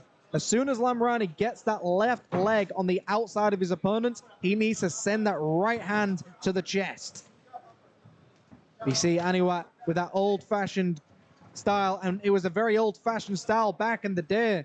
John Sullivan used to do this where he would keep that arm out and not allow your opponent to get any hooks through at all. And you can also tap away the hands of your opponents. It's a very old-fashioned method that can be very effective in the heavier weights. And that's something we used to see in the very early 1900 style of boxing. Not necessarily now, but I'm curious to see how Aniwat will do this in this fight. But Lamrani coming alive with a lot of action so far. And you can see the massive size difference here, but these two men are very, very heavy. All it takes is one shot to land, and it would be good night. Lamrani's just tapping away with a jab. Lamrani needs to double jab, get that left leg on the outside, and just send the right hand down the middle. Whether it lands to the chin or the chest, it doesn't matter. And he attempts with the right hand, just missing the target ever so slightly. Halfway through round number one already. And you can see the guard by Aniwat. He is very, very visual. He's trying to time anything Lamrani throws because he wants to throw that short left hand down the middle. And he's looking for the target, but Lamrani just looks a little bit more active, and he's starting to throw a combination here. And here we are. He turns his opponent. A right hand gets through. And they're now in the clinch, but Lamrani is not clinching up. He's throwing everything he's got right now. And he's marching towards his opponent with the Philly shell, attempting that right hand, but it just gets above the head of Aniwat. And that is the thing here. Lamrani needs to punch down because he's against a much shorter fighter. It's very hard to fight someone as short as Aniwat because your punches are constantly missing every time you're trying to find your target. That's why the best shot to throw against a small southpaw is that rear uppercut. You aim for the chest, and if it doesn't hit the chest, it hits the chin. A great right hand got through by Lamrani there, and he's starting to push his opponent and just really wear him out. And you can see the difference in terms of stamina. Aniwat looks a little bit more tired now. Lamrani looks like he's got more energy here. 10 seconds to go of round number one. And Lamrani looks like he's now biding his time, but a big rear uppercut lands clean for Lamrani in the final seconds of that round. And that is the perfect punch for an orthodox to throw against a smaller southpaw. And here we see some action replays. Lamrani just trying to get those right hands through. Aniwat doing a very good job to avoid taking any damage there in those situations. He's holding a very awkward guard. And you see with Aniwat, when he's holding up his guard, he's got these elbows up as well. It's that old-fashioned boxing style. So like I said, he's got the old-fashioned boxing style that later became a cross guard that you would see with people like Ernie Shavers, Bert Cooper, and sometimes Evander Holyfield, where they would throw a cross guard, and if your opponent threw a shot, it tends to hit the elbow or the forearm, which prevents your opponent from throwing any more shots, but you are open to the uppercuts as well. And that's the shot that Lamrani needs to throw to win this fight. And there's the bell for round number two. For this cruiserweight battle, Lamrani Abdurrezzaq from Algeria taking on Aniwat Singh Mantasak Jim from Thailand. Lamrani in the red, Aniwat in the gold and blue. Round two, here we go. Both fighters holding center ring. A nice jab lands by Lamrani as he goes downstairs. A great combination, the 1-2 with the left to the body. A great combination landed by Lamrani to start this second round. And you can see Aniwat's charging in now, trying to find the target. And that's the issue here for Aniwat. Aniwat needs to punch up, and he needs to find the target of his opponent. If you're a shorter fighter, you don't want to fall over your punches. Make yourself shorter and then explosive with your movements in the process. Don't charge into your opponent and leave yourself exposed, because Lamrani is just going to throw those uppercuts as you come in. Both fighters involved in the clinch once again. So you see Aniwat is almost just chasing Lamrani, struggling to find the range here, but he needs to just throw that left hand upstairs, not necessarily aim for the chin. Lamrani's doing a good job to just evade the damage here. Aniwat should stop headhunting and just start going to the body, to the hips of his opponent. You see Aniwat once again attempting to go upstairs, but he's just way out of range. It's like trying to find a Wi-Fi signal when you're out in the middle of nowhere. You think there's a small bar, but there just isn't. And Lamrani lands a great right uppercut once again. I'm surprised Aniwat is standing after that uppercut. That was a beautifully timed uppercut. And that is the money shot for Lamrani in this fight so far. He needs to time the rear uppercut to the chest or chin. Aniwat attempts a double jab. And there we see it again, coming alive with the combinations going to the body. And Lamrani really fighting in bursts here. Looks like he takes a step back, he takes some time out of the round, gets a breather, and then just blitzes his opponent as soon as he's got his energy back. Let's see if he does it again. This is where Lamrani should just start digging to the body. As soon as Aniwat throws his hands up in the air, Lamrani's got a free shot to the body. And there we see a beautiful feint followed up by a right hand. Two very big fighters inside that ring. All it takes is one shot and that opponent goes down. Another right hand lands. And you can see the feint of Lamrani starting to work now for him. Every time he feints that shot, Aniwat is now reacting. So Lamrani now needs to throw those feints in between his combinations. Jab, feint, rear uppercut, and it would be good night. Aniwat throws that left hand upstairs, but again, Aniwat is just headhunting in this fight. He just keeps going for the head. And it's a lot easier said than done if you're inside that ring as a shorter fighter. People will tell you, get on the inside, work the body. But when you're up against someone like Lamrani, who can hit very, very hard and is very, very fast, it's very hard to get on the inside. Here we see some of those action replays. And that's where Aniwat finally got one of those shots through, but it didn't land clean. Lamrani was stepping back with a shot, taking the sting out of the punch. So we're in one of those situations right now where if Aniwat wants to stand a chance at winning, he needs to just stay in the middle with Lamrani and get his head on the chest and eventually move Lamrani to the ropes or to the corner and just wing punches to the body. Bazooka your shots to the body. Stop headhunting. Lamrani is too smart and his chin is always off the line.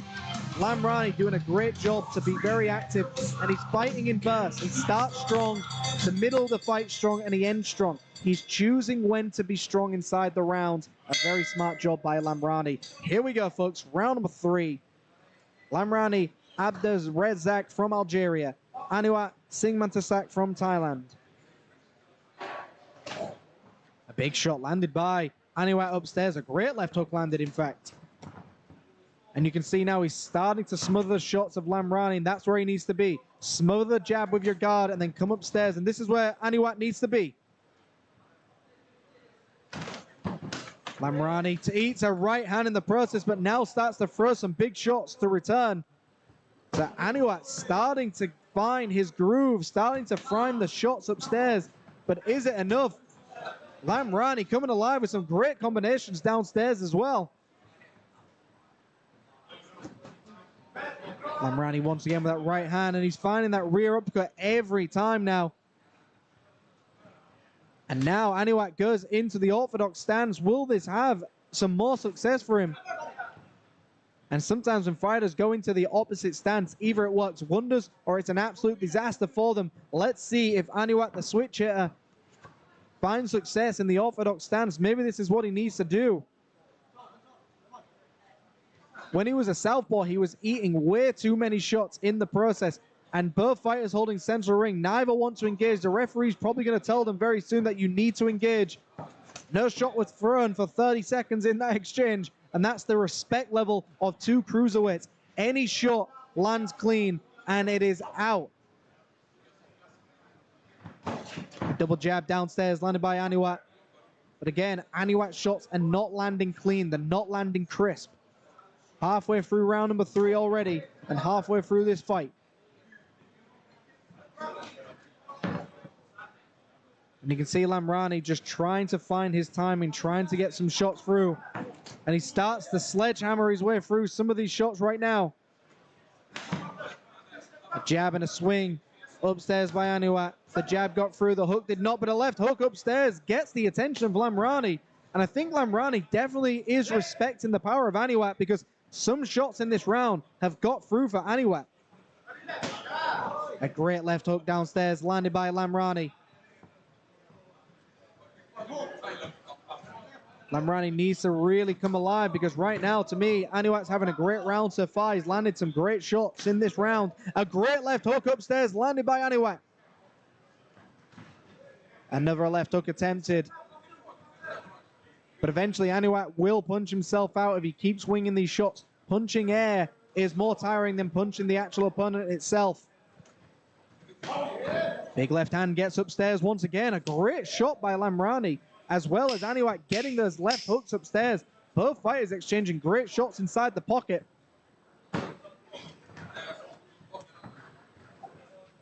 And it looks like we're going to finish out this round.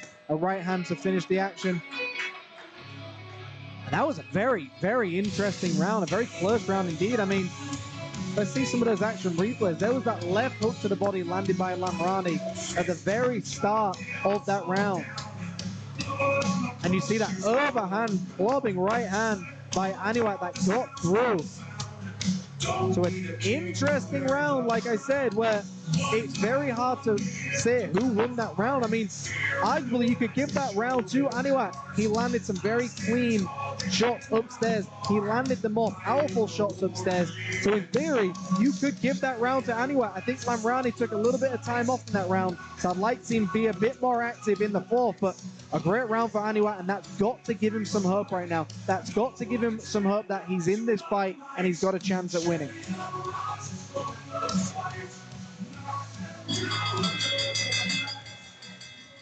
And that is the bell, 4 seconds out for this cruiserweight battle.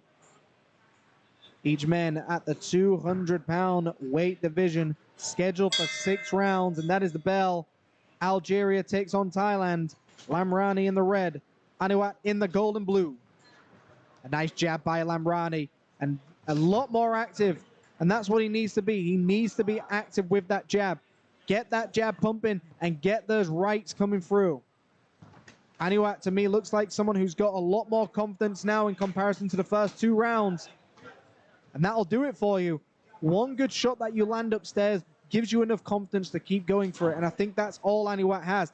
Anuak is not going to outbox Lamrani. To me, Lamrani is the much better boxer. But Anuak has something that a lot of people don't, and that is determination to just keep throwing the same shot and hoping it lands.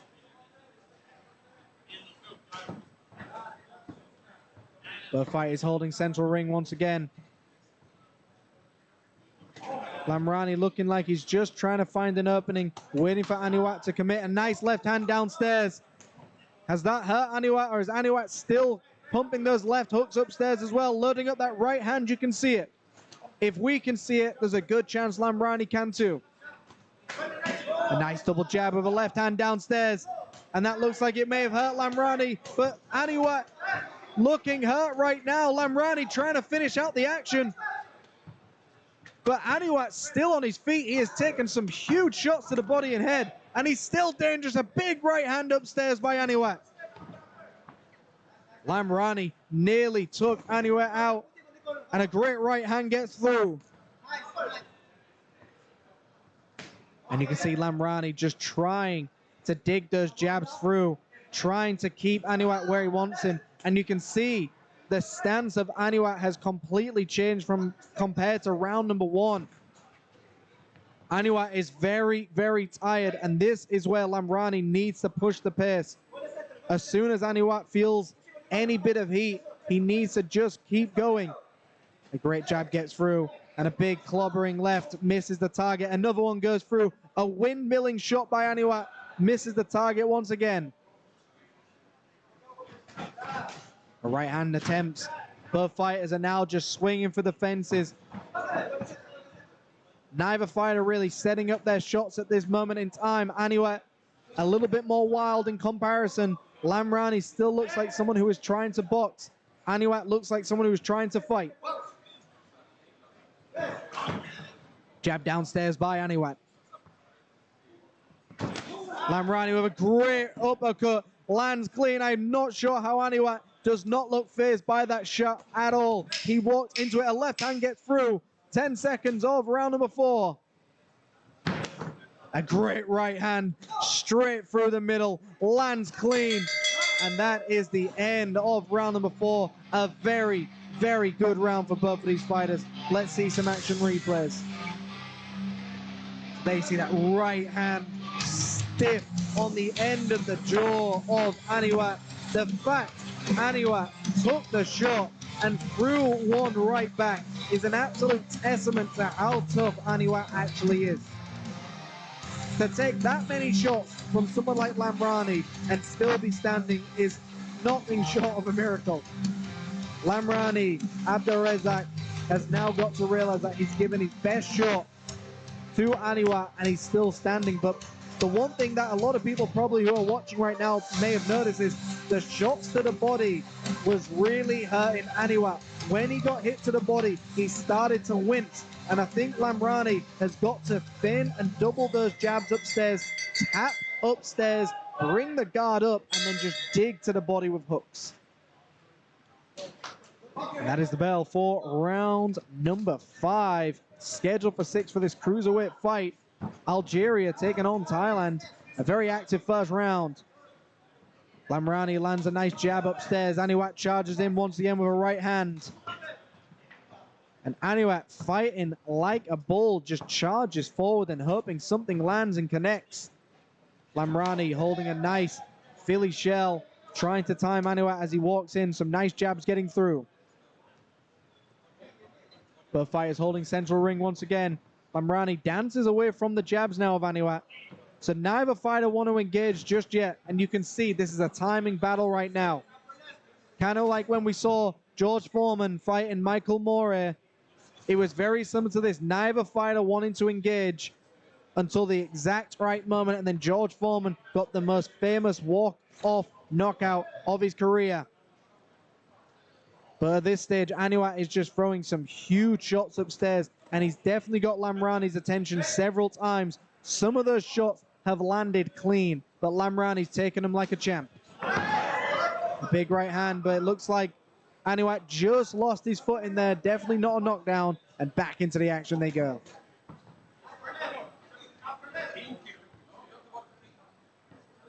A good right hand, a stiff right hand. Both fighters in the clinch once again, and this is the stage where both fighters are very tired, but it's a case of who can hide, who's more tired, and that's what they're doing right now.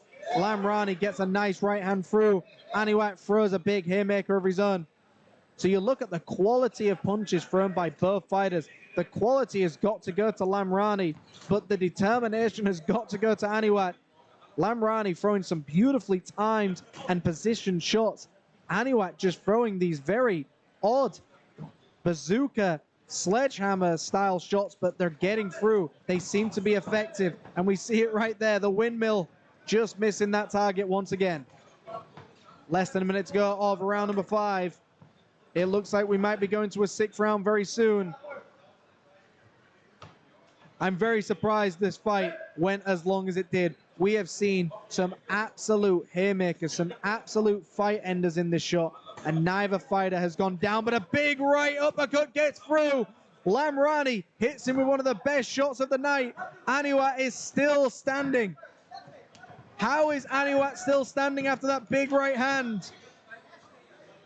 And he turns him 20 seconds to go of round number 5. And Aniwat just marching forward. Lamrani hit him with his best shot, and it still hasn't stopped him. He's still coming forward. This is unbelievable. Definitely a Lamrani round, but wow, Aniwat has got a chin. And here we see that right hand land clean, and just doesn't look like it affected Aniwat at all. Absolutely unbelievable stuff here. Aniwat must have nails for breakfast without any milk, because he is a tough, tough man.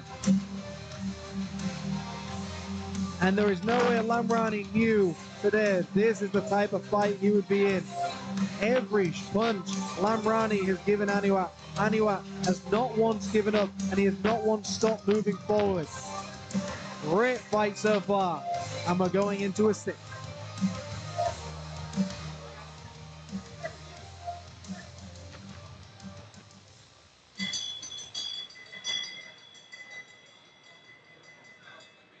And that is the bell. Here we are. Round number 6 of the cruiserweight fight. 6th and final round. Algeria takes on Thailand. Lamrani in the red, Aniwat in the gold and blue. On my unofficial scorecard, I've got Lamrani up by at least 4 rounds so far. 4 rounds and maybe 1 round to Aniwat. Aniwat needs a knockdown if he wants a chance at winning this fight, but at this stage, I think Lamrani has just won this fight if he stays on his feet for the rest of this round. Aniwat attempts a right hand downstairs. Great right hand downstairs landed by Aniwat once again.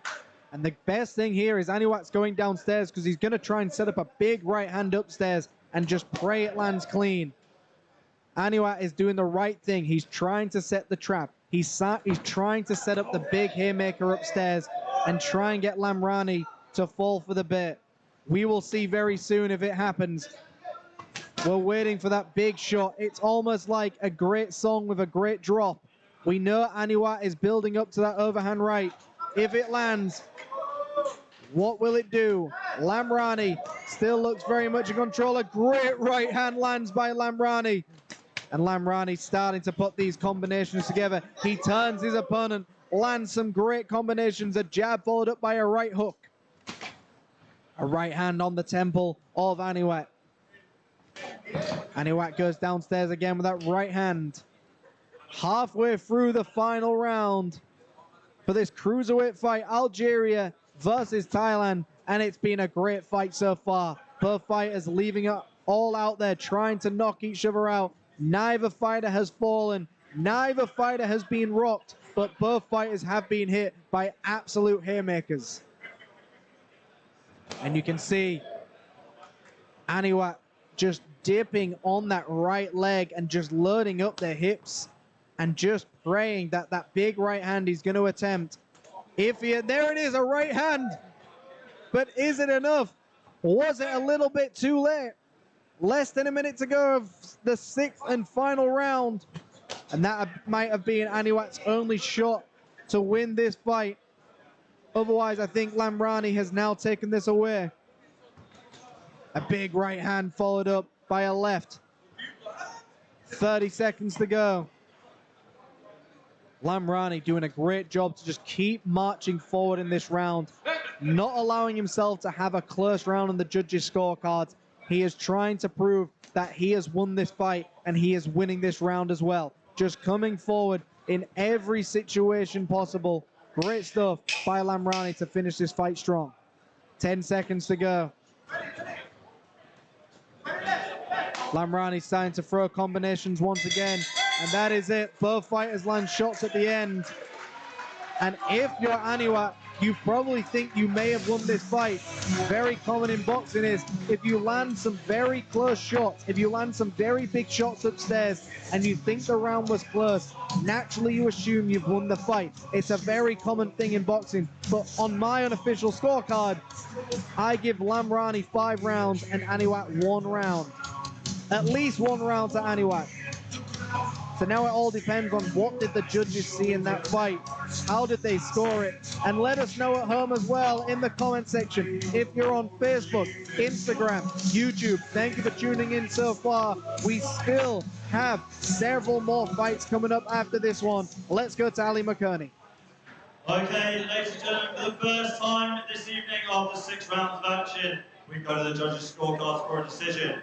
All 3 judges have scored this contest. Your winner by unanimous decision in the red corner. Give it up for Lamrani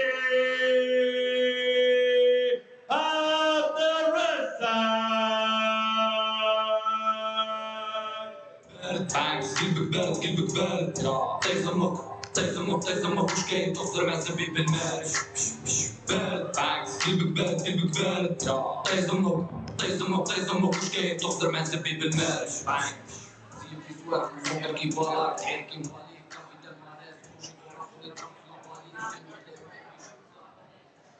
Okay, ladies and gentlemen, before we move on to our next bout, we have another performance for you from our FCC dancers.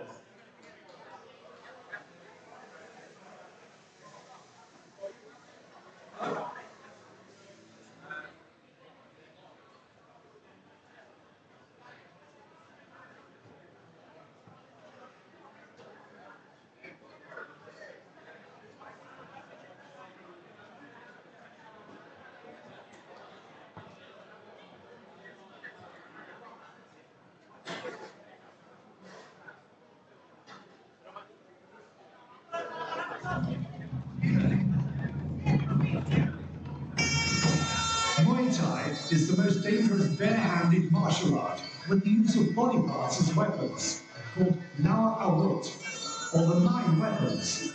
That is 2 fists, 2 elbows, 2 knees, 2 feet, and 1 head. Wai Kru and Kun Trong are performed at the beginning to pay respect to the teachers or the masters who have imparted knowledge to them, and to warm up their bodies at the same time. 泰拳堪称是最危险的侧手格斗艺术，在格斗中，拳手以自己身体的各个部分作为武器，也称为9种武器，分别是2拳、2肘、2膝、2脚、1头。拜师拳表达了拳手对传道授业的师傅的敬意，同时也是格斗前的热身运动。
Okay, ladies and gentlemen, what an amazing performance for our FCC dancers. We're going to take a short 5-minute break and then we will resume the action shortly in about 5 minutes' time. In that time, if you would like to refill your drinks at the bar or use the restroom, please do that. And we'll get the action back on the way in 5 minutes' time.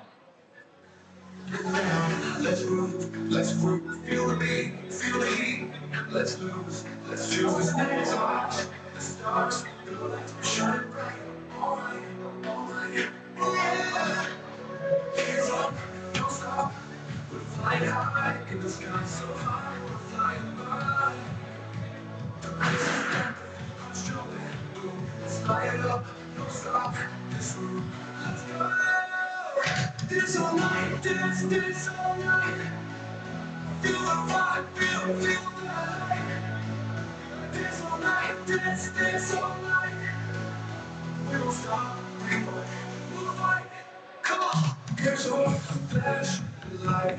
Love this beat, electric, dynamic. Can't take a seat. Our hearts pounding, sounds surrounding. Keep it bouncing, move astounding. Oh yeah, oh yeah. Dance all night, dance all night. Feel the vibe, feel the light. Dance all night, dance all night. We won't stop, we won't move like, come on.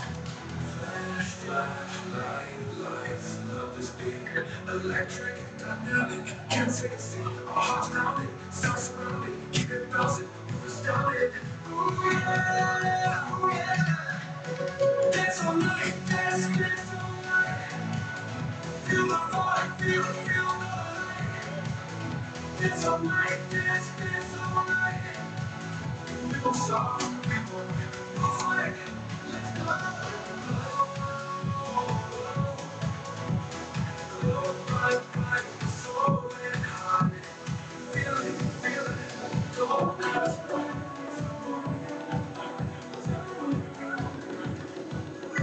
Sai che non mi piace, ma guardarmi dentro è ogni volta che ci provo un po' nello specchio, ma svegliarsi uguale, quanto vale un sentimento, forse è stato tempo perso, un petalo di rosa nel deserto, senti quando scivola lentamente sulla pelle una lacrima, senti questa musica, dimmi per l'ultima volta che cosa mi resta di te. Mi resta di te, un riflesso di mare, un segno di mare, mi resta di te, anche senza di te, istinto naturale di venirmi a cercare, rivale, rivale, rivale, vorrei che fossi qui ogni tanto. Anche se ti ho detto mai più e non vorrei lasciarti qui di ghiaccio. Ora che l'ha fatto perciò non ho più una scusa. Senti quando scivola lentamente sulla pelle una lacrima. Senti questa musica, dimmi per l'ultima volta che cosa mi resta di te. Mi resta di te, un riflesso di mare, un segno di mare, mi resta di te, anche senza di te, istinto naturale di venirmi a cercare, rivale,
I'm good, yeah, I'm feeling alright. Baby, I'ma have the best night of my life. And wherever it takes me, I'm down for the ride. Baby, don't you know I'm good, yeah, I'm feeling alright. Cause I'm good, I'm feeling alright. Baby, I'ma have the best night of my life. And wherever it takes me, I'm down for the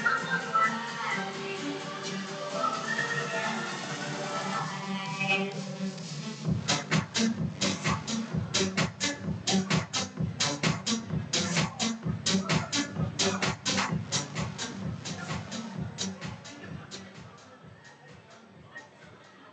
Okay, ladies and gentlemen, let's move on to fight number 7. Introducing first, fighting out of the blue corner. Give a big, warm welcome to Jensak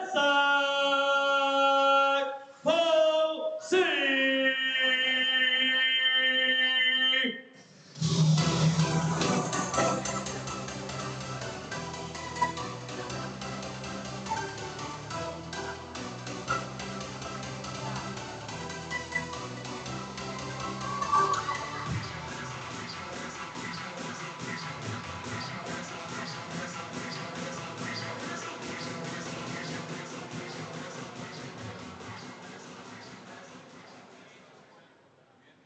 And his opponent out of the red corner, raise the roof, the KJ Natu Black! Okay, here we are for the 7th fight of the evening. We have had a bit of a switcheroo of who will be going up now, but we will have Thailand taking on the Philippines for the super featherweight fight scheduled for 6 rounds.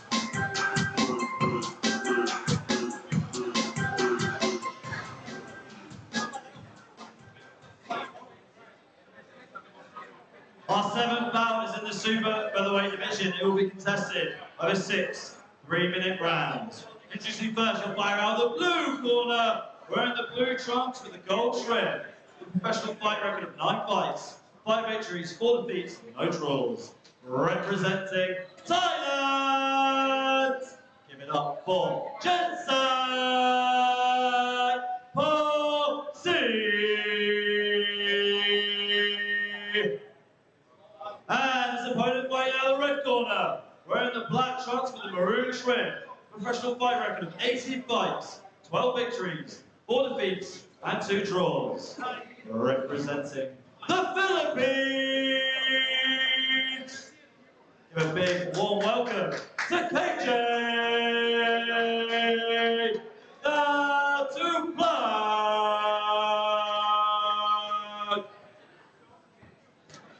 Your judges ringside, Pipat Sisane, Carlos Costa, and Chris Sanyade.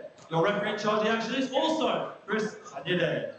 Okay, now we are back here, folks, for the super featherweight fight scheduled for 6 rounds.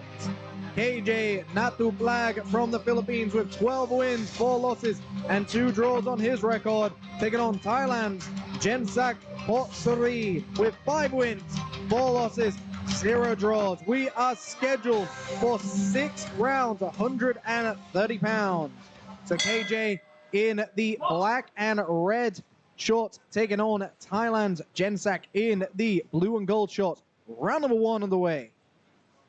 And already both fighters just very calmly in the center of the ring, jockeying for position, trying to set their pawns up, trying to take central ring, and a great leaping jab attempted by KJ. KJ just flicking that jab out, hitting the guard of Jensak, and he attempts a big looping left hook as well already. And it's a great move to use, is using your jab and then disguising the jab as a left hook in the process. It gets around the guard, it lands clean. A great left hook to the body landed by KJ. Jensak looks a little bit too calm for my liking, needs to pick up the pace ever so slightly, committing to the shots, not allowing himself to take any rounds off against someone like KJ. KJ is coming out strong, he's coming out firing. KJ really flicking that jab out and really extending the jab. Takes a few short on the gloves by Jensak. And a big left hook upstairs, followed up by a right downstairs. KJ definitely the aggressor in this fight so far, but Jensak gets a few shots through the guard. And you can see KJ now starting to put the pieces together. He puts his back against the ropes. And you can see Jensak went for a very interesting clinch style there. Back into the action they go. Halfway through round number 1 already. KJ backing his opponent up with a nice jab. And the jab doesn't have to land to be effective, and that's what KJ is doing. He's just flicking the jab out, keeping his opponent where he wants him, but almost just trying to find where his opponent is. A big jumping left uppercut. And I'd like to see KJ not try some of these fancy moves and just stick to some of the more basic punches as well. Just stick behind that jab, and a nice jab gets through. A good another jab gets through as well, knocks the chin back of Jensak. And Jensak does not look like someone who enjoys taking that shot. That's the interesting thing about boxing. Some people get hit with a shot and they enjoy it and it makes them better. Some people are definitely intimidated by it, and that's what we're seeing right now with Jensak. KJ has landed some big shots already, and back in the clinch they go. It almost looks like Jensak has got a Muay Thai style background. He's got a very interesting clinch technique, and also in the first round of Muay Thai, it tends to be a little bit more slow paced to get information on your opponent. KJ still just flicking that jab out, sends a left hook upstairs as well. 20 seconds to go of round number 1.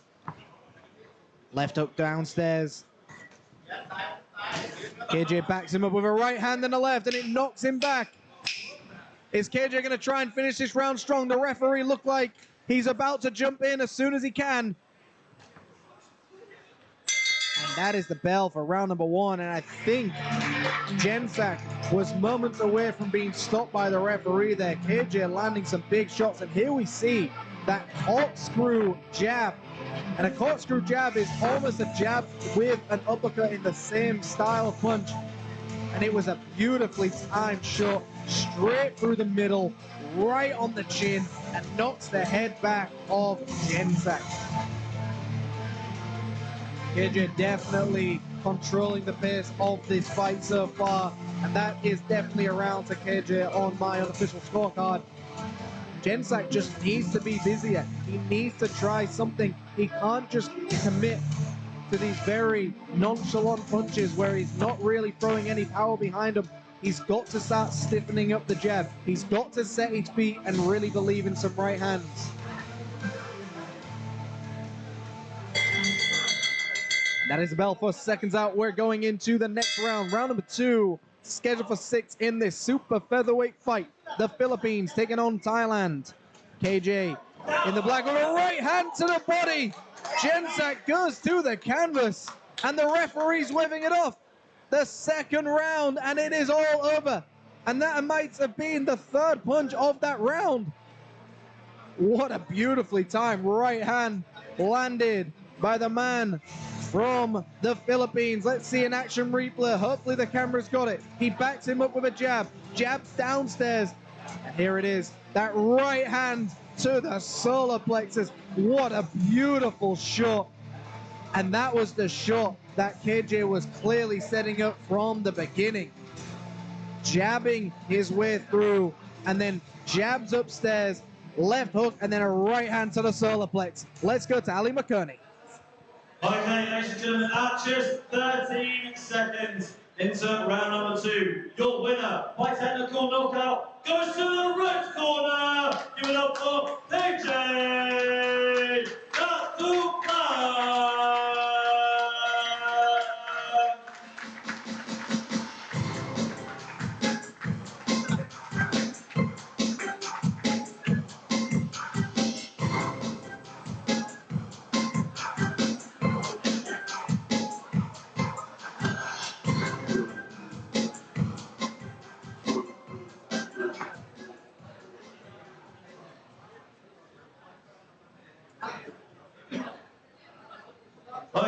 ladies and gentlemen, we move on to bout number 8. Introducing first, by out of the blue corner, raise the roof, Virginia Green, good God!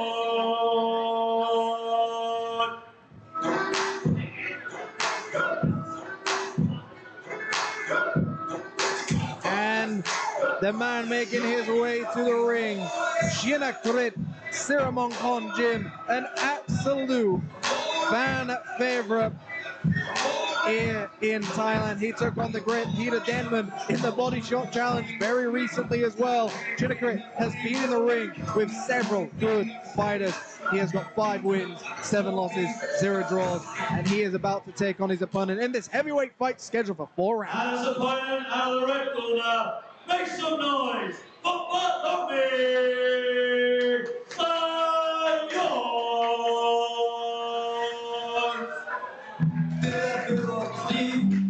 And making his way to the ring from Poland, Bartlomiej Zajac, making his professional boxing debut.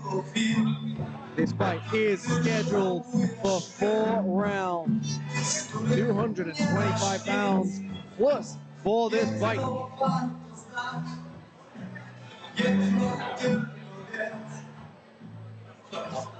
Our 8th bout is in the heavyweight division. This bout will be contested over 4 3-minute rounds. Introducing first, your fighter out of the blue corner, wearing the purple trunks and the yellow trim. Holding a professional fight record of 12 fights, representing Thailand. Make some noise for Virginia Green. Good God.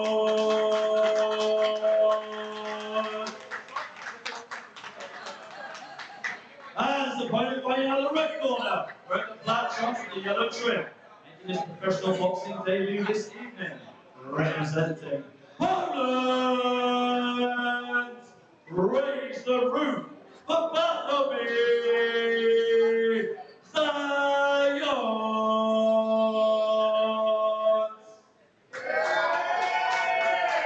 Your judges ringside, Julian Tarak Najab, Roy William Powell, and Carlos Foster. Your referee in charge of the action is Peepat Season. And here we are, folks, for this heavyweight fight scheduled for 4 rounds. Poland taking on Thailand. So we have Chinakrit in the purple short with the gold trim, taking on Poland's very own.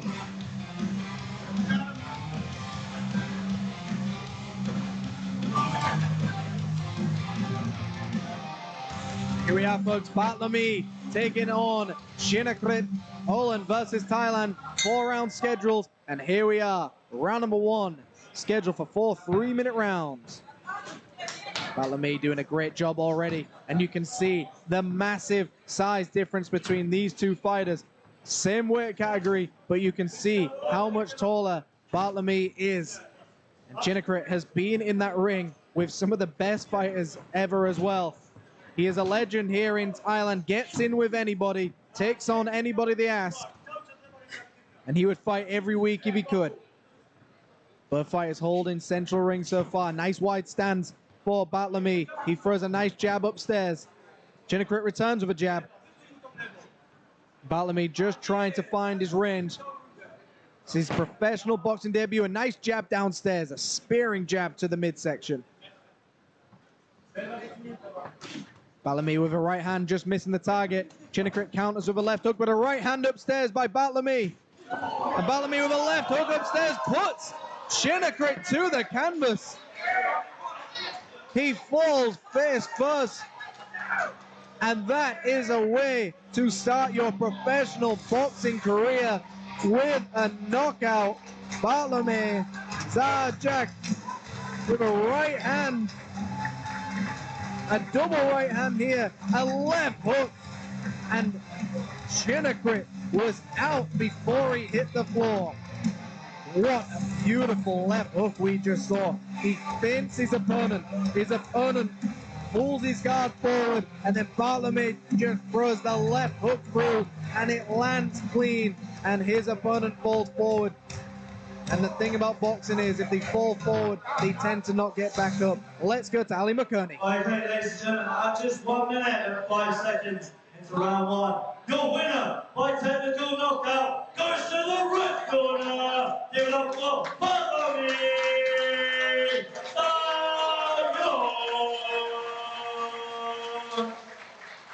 Tyle było dni do utraty sił, do utraty tchu. Tyle było chwil, gdy żałujesz ty, z których nie masz nic. Jedno warto znać, jedno tylko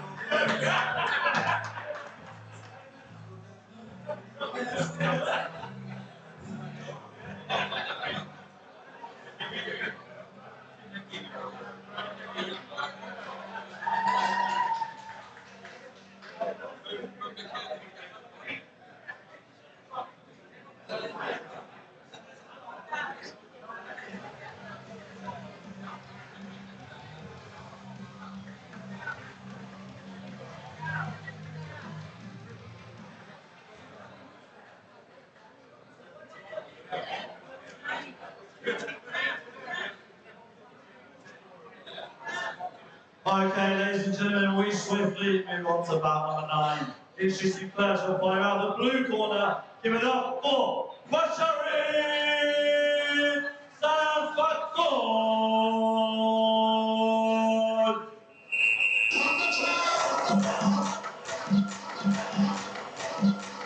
And swiftly into the next fight, we have Thailand Wattirarat Sanpakon with a professional record of 4 wins, 7 losses, 0 draws. And his opponent fighting out of the red corner, raise the roof for Elba Zamora. Yeah, I was down, but now And making his way to the ring, a fan favorite indeed, all the way from the Philippines, Mr. Elma Zamora. Thank you everyone watching around the world. We see that Elma has a lot of people on Facebook in the comment section letting us know, giving us their support. Our ninth bout is in the super lightweight division. They'll be contested over 8 3-minute rounds. Introducing first, the fighter out of the blue corner, wearing the yellow shorts for the blue shredder. With a professional fight record of 11 fights. He is also representing Thailand. Give a big warm welcome to Wattirarat Sanpakon. And his opponent fighting out of the red corner, wearing the white trunks with the red trim. With a perfect fight record of 7 fights, 7 victories, no defeats, no bouts even. Representing the Philippines. Make some noise for Elma Zamora.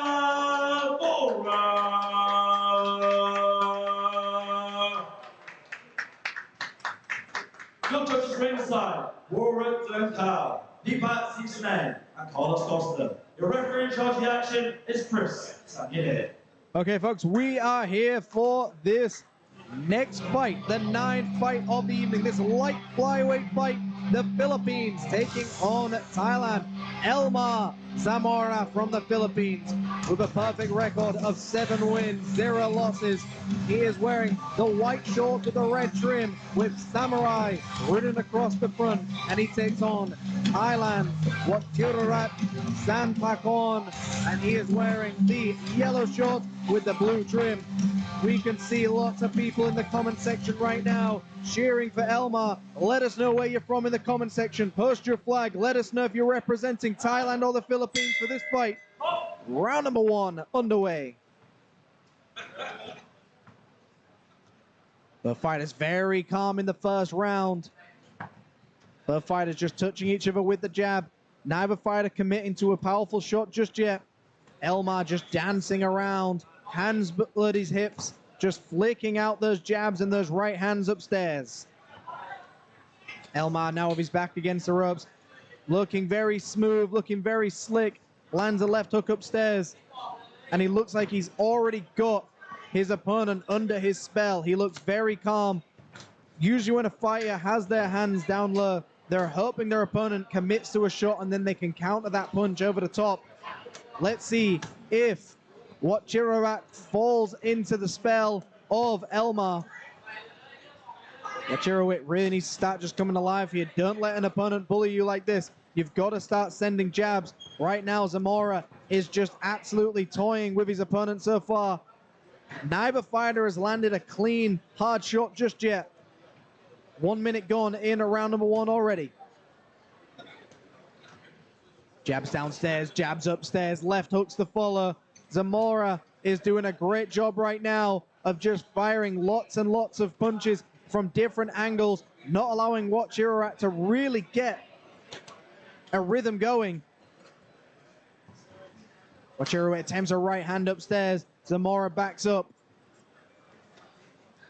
And we can see both fighters not throwing huge, heavy shots just yet. Both fighters feeling each other out, trying to get your range, trying to get the timing. But Zamora almost looks like he's got his opponent where he wants him to be. He's got him behind his jab, and he's got him guessing which angle he's going to come at. Both fighters holding central ring. And this is a situation where Zamora is in just absolute control, and he is very, very calm.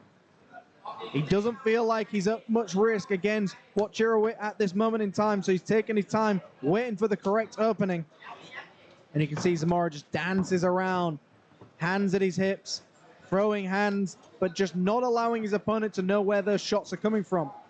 If your hands are at your hips, your opponent doesn't really have you in the same eye line, so it's very hard to know where those shots are coming to. Wachirawat really needs to push forward. He cannot allow Zamora to dance around with his hands at his hips. He's got to push the pace of a jab, and he's got to stiffen that jab to the shoulders, to the chest of Zamora. Really stunt his movement. Go to the hips, go to the shoulders. But you can't allow Zamora to get any rhythm going, because once you do, Zamora is just going to time you. A few seconds ago of round number one. And that is the bell for round number one. A very respectful round by both fighters, it seemed like. Let's see some action replays here. Both fighters exchanging jabs with one another. But you can see Zamora just touching downstairs and upstairs, not committing to anything powerful. And that's usually a sign of someone either setting the trap or really trying to find his timing as much as he possibly can. Zamora almost is boxing like someone who knows he can end this fight whenever he needs to.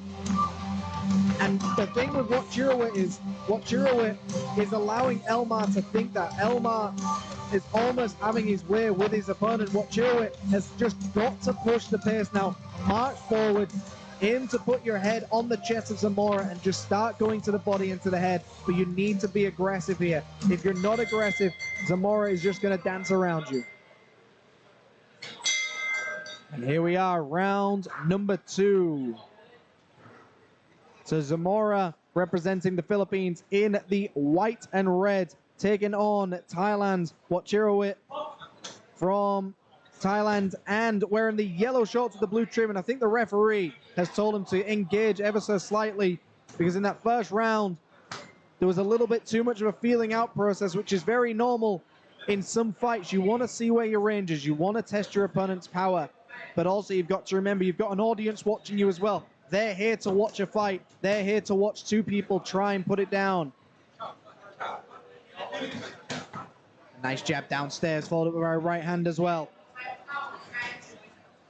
Zamora goes downstairs once again. And Zamora looks like he's changing his tempo.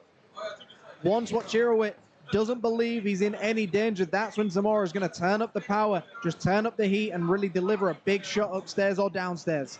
A big right hand downstairs, a left hand to follow. And now Wachirawat is really exposing his chin, and the referee has stopped this fight. A beautiful stoppage by the referee there. The referee gave Wachiruit as much chance as he possibly could to stop that, to do something different, and he chose not to.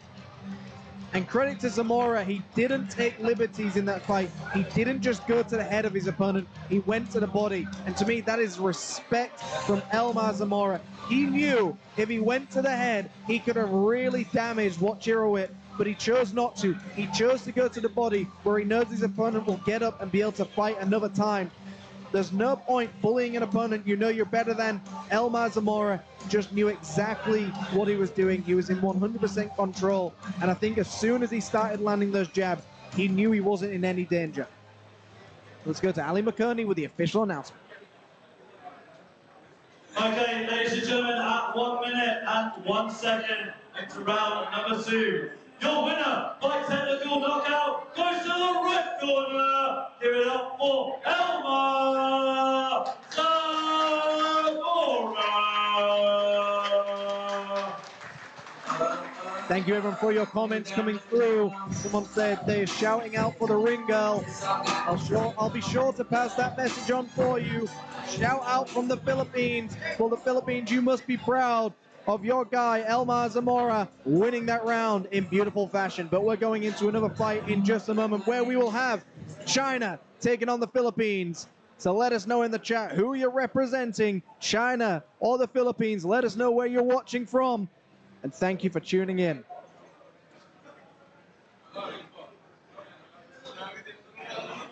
Okay, ladies and gentlemen, we move on to bout number 10. Introducing first, fighting out of the blue corner. Give it up for Raymond Yanong.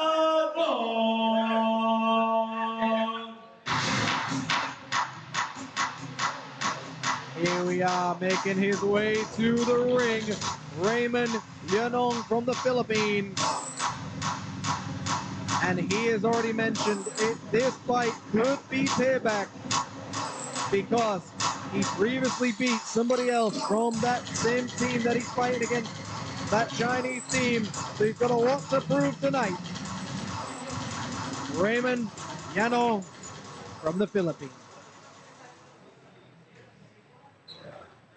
And his opponent, fighting out of the red corner, raise the roof, Pacific Chui Jiao.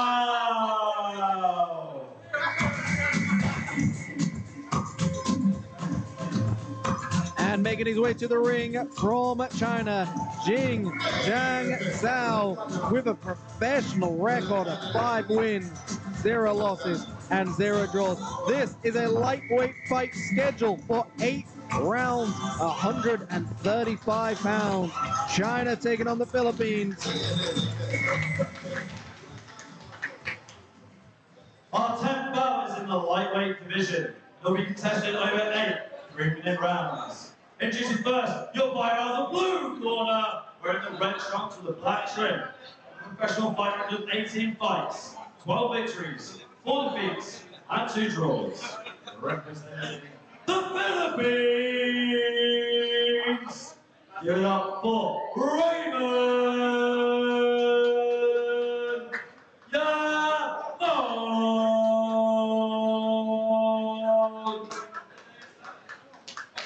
And his opponent fighting out of the red corner, wearing the black trunks with the red trim.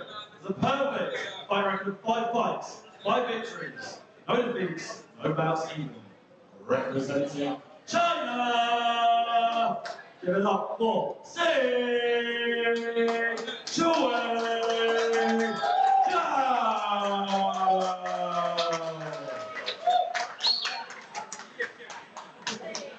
Your judges ringside, Roy Williams and Powell, Chris Sanide, Carlos Costa. Your referee in charge of the action is Julian Tarak Kajak.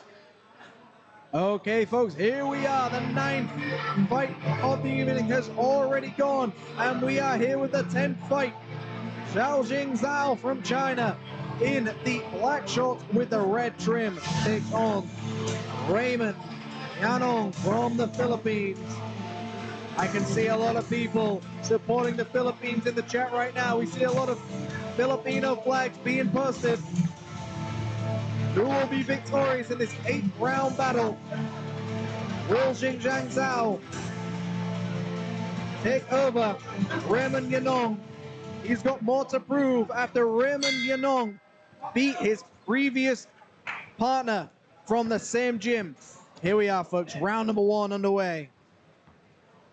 Raymond with a nice high right hand, flicking that jab out down the middle. Zhao doing a great job to also counter the jab with a great jab as well. Both fighters looking very determined. Great footwork from Zhao to move forward. And you can see just the difference in speed and level in this fight so far. The determination by both of these fighters. Xinjiang Zhao wants to avenge his friend and training partner after Raymond Yanong beat him. Raymond has more to prove now as well. He wants to prove he's the better fighter from the better gym. Zhao marches forward and gets Raymond onto the ropes.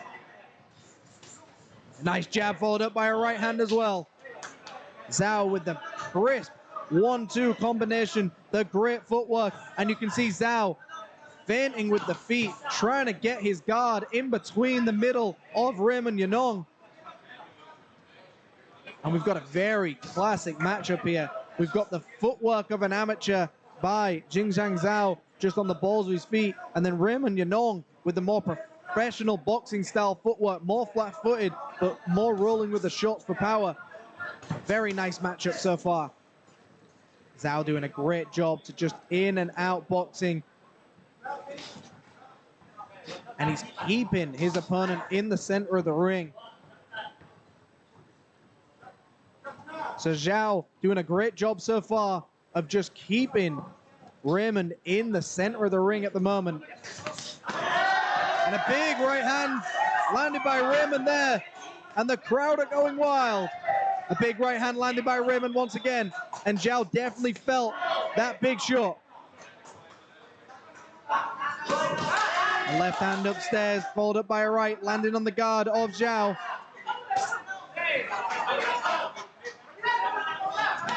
A left hook upstairs by Raymond. Raymond starting to come alive and starting to just push the pace against Zhao, but Zhao fires a nice left with the right. Both fighters holding central ring, really putting on a performance for the crowd so far. 35 seconds to go of round number 1. Raymond investing into the body, and that's the perfect strategy against someone who moves a lot. Zhao taking a lot of punishment now. Raymond closing the gap, marching towards his opponent. Lefts and rights upstairs. Raymond digging those shots downstairs. Zhao gets a nice right hand through. But Raymond is tough, he's gritty, and he is not backing down to Zhao. Some nice body work once again with a right hand upstairs. The final seconds, and that is the bell of round number 1. What a beautiful round of boxing we just saw then. Here we see with those action replays.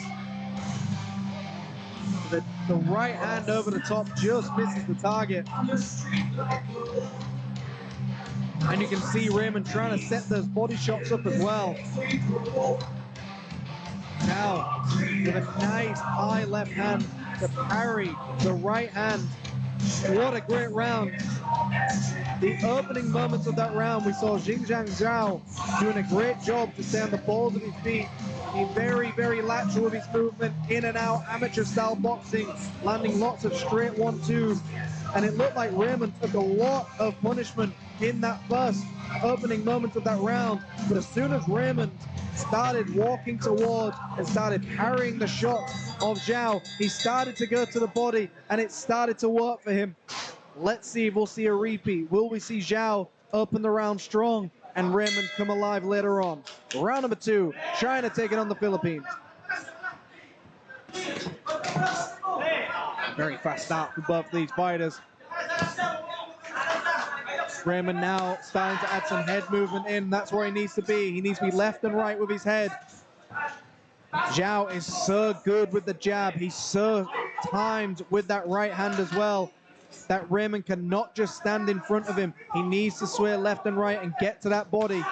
Some great combinations landed by Raymond Yanong just then. For those of you just tuning in, Raymond in the red shorts, Zhao in the black. A revenge story in the making. A great combination landed by both of these fighters, both standing and trading in the center of the ring so far. Raymond starting to flick that jab. Both fighters are just nestling next to each other. Boxing inside without clinching. Beautiful boxing by both of these fighters so far. A nice jab landed by Raymond. The left hook upstairs. Zhao still just dancing around with that right hand, and that's the shot. That's the money shot for Zhao. Zhao starting to put the combinations together. Raymond starting to fire back with body shots as well. Zhao fires back with body shots of his own. A left and a right upstairs. A right hand to follow. Both fighters giving it everything they've got. Zhao could really go onto that back foot once again and just keep that jab pumping. Raymond wants a fight like this. Raymond would prefer to fight you inside a phone booth. He is never going to back down to you, and he is always going to keep coming forward. Zhao should get on that back foot, get on his bicycle, but he's doing a great job so far. This almost reminds you of when Dimitri Bivol fought Canelo, and Bivol was just constantly behind that jab with the right hand, constantly hitting. But Canelo never stopped and just kept going to the body. And this is exactly what Raymond is doing, and it's the right move. This is an 8-round fight, well, scheduled for 8 rounds. Raymond trying to take the gas tank away. And that's what you need to do against a fighter who can move a lot, a fighter who just keeps dancing on the balls of his feet. Take away his gas tank, work the body, and the head will fall. Nice left downstairs. Zhao constantly flicking that jab out, but you can see Zhao starting to pull his elbows down ever so slightly, which is a sign that he knows those body shots are getting through. But some beautiful jabs with the right hand. And the footwork of Zhao so far is absolutely beautiful. Just constantly in and out on the balls of his feet. It is hard to keep up that pace for an entire round. Let's see if he can do it for the entire fight. Let's see some action replays. That was a very close round, but I've got to give it to Zhao in that one. He just landed the cleaner, crisper punches. Constantly active. Raymond constantly moving forward, always on the attack. But to me, Zhao was beating him on the inside and the outside as well. So I've got to give that round to Zhao. But let us know in the comment section so far, who do you think is winning this fight? Have you got it a round apiece? Have you got it 2 for Zhao? Have you got it 2 for Raymond? Let us know. But my unofficial scorecard, I think we've got Zhao up by 2 rounds so far. Maybe Raymond took the first one. Zhao just needs to stay on that back foot. Jab, right hand, jab, right hand. Raymond needs to get up and close and personal and just keep resting that forearm on the chest and just going down to the body. Get his opponent against the ropes. Here we are, round number 3. China taking on the Philippines. Raymond in the red from the Philippines. Zhao from China in the black. A great combination landed by Raymond. Body shots and followed up with a headshot upstairs. Raymond goes again with the body shots downstairs. Zhao just keeps firing back every time Raymond goes to the body. Zhao fires back with one of his own. Left hook and a right hook downstairs. Raymond just goes to the body, determined to put Zhao out with a right hook to the body, it looks like. Jabs in the right hand, a left hook upstairs, lands clean on Zhao. Zhao looks like he's still in this. He's still on the balls of his feet. He has taken some huge shots in this round so far from Raymond Yanong.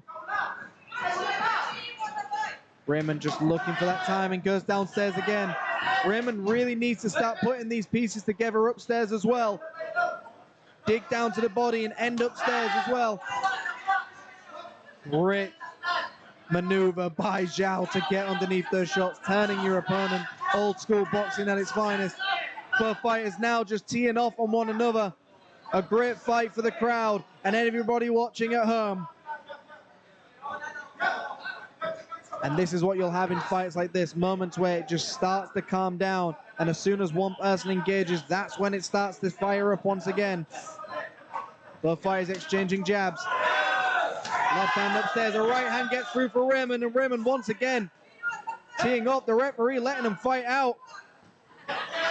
If one hand is free, you can keep going.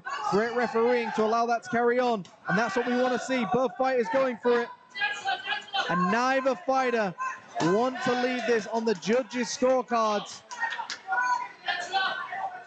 Clearly, neither fighter want it to go the distance. They want to put each other out. Neither fighter has fallen. Neither fighter has stumbled. Great combination by Zhao there once again. Zhao parries the shot, charges in. Raymond just grapples onto his opponent. Right hand downstairs. Great combinations by both fighters being landed. Left hands and right hands upstairs and downstairs. Raymond really needs to get Zhao against the ropes. He does not want to be in central ring. Zhao has an advantage in the center of the ring.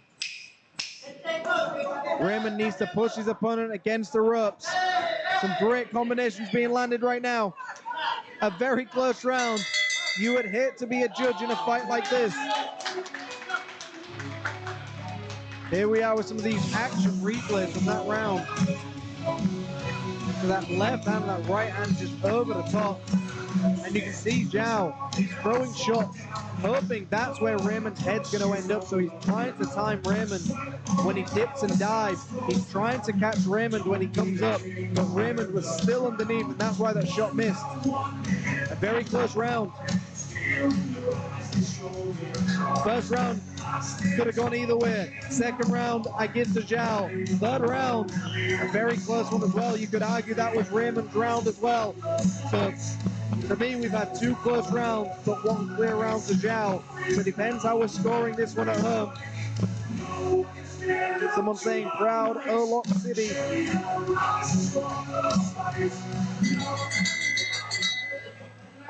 And here we go, folks, for the next round of this fight.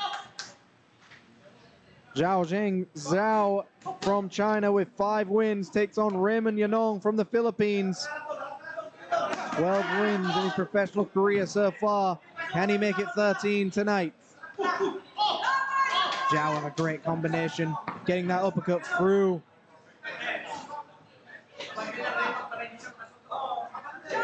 And both fighters jockeying for a shot. Neither want to engage. As soon as they engage, that's when they start coming alive. Raymond going to the body, going to the head upstairs. Zhao returns with a left hook upstairs of his own. Both fighters exchange jabs in the center of the ring. I'd like to see Raymond now push the pace. Raymond does not want to be in the center of the ring. That is where Zhao is at his most comfortable. Zhao has the better footwork, but the power and the shot placement has got to go to Raymond at this moment in time. Both boxers with opposite styles, but it's definitely an exciting one. Both have counters for one another with their styles. Raymond is just trying to snatch the body weight of Zhao, but Zhao definitely has a great cardio, a gas tank to match his footwork style. He still looks fresh. He still looks like he can keep going. And that is the power of the jab as well. Zhao allowed himself to get a few more breathers in this round because he had a very strong jab. When your opponent is intimidated by your jab, it makes him stop advancing, and that's what Zhao has done. He's prevented Raymond from advancing because of that strong jab, which allows Zhao to get a little bit more of a breather every now and again. And that's what we're waiting for right now. Raymond does not want to charge in. He does not want to take a jab moving in. It's not that the jabs are powerful, it's that they're well timed. A great jab again landed by Zhao. Zhao really just doing well in this round with his timing. It looks like he's got the timing down so far.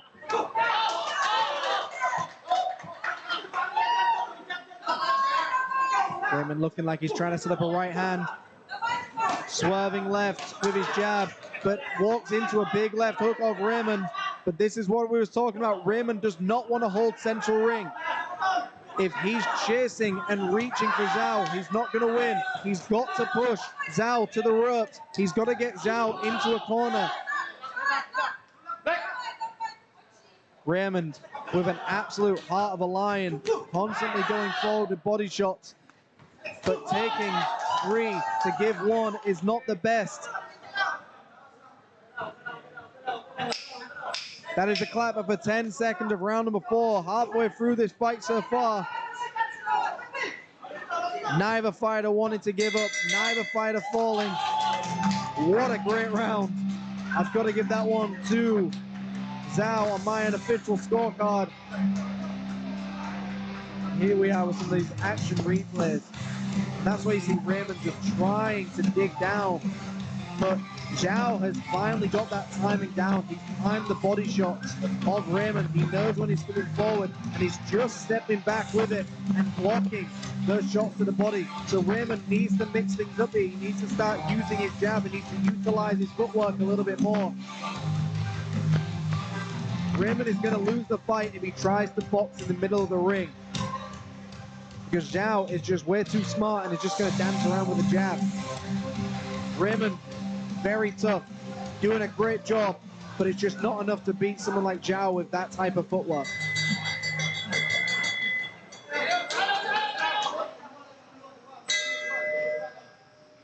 And there we are. We're now into the next round of this lightweight fight.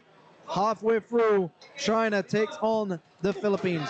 Zhao in the black, Raymond in the red. And like I said, this is a revenge or redemption story. Raymond Yanong already beat someone from Xinjiang Zhao's camp before this. Xinjiang Zhao already said he wants to avenge his partner. He wants to defend his gym, and he's doing a great job of it so far. Raymond can't keep turning his back. Raymond looking exhausted. Zhao just keeps flicking that jab out. The frustration that must cause Raymond. The great onslaught there. He gives it everything he's got. But Zhao very calmly takes all the shots on the gloves. Great right hand downstairs, done by Raymond. A left hand upstairs to follow. Raymond has found some of those hooks through the guard of Zhao. But Zhao has stayed active with the jab. He's constantly moving. He's constantly maneuvering. And this is where Zhao wants to be. Zhao does not need to engage the battle. We're in round number 5. Zhao is in control of this fight now. Raymond Yanong just needs to push the pace. He needs to come forward. And he needs to hope that Zhao doesn't take a back foot. He needs to challenge him in the center of the ring and then push him back to the corner in the ropes. And this is where he needs to come alive. He needs to blitz his opponent. Stop trying to out-jab someone who's got a better jab than you. Push forward. Zhao holding that central ring, and that's what we were talking about. He's constantly moving his feet. He's constantly flicking that jab, and it doesn't allow Raymond to come forward. A great time jab as well. And Raymond comes alive. Zhao just wraps him up once again. Less than a minute to go for round number 5.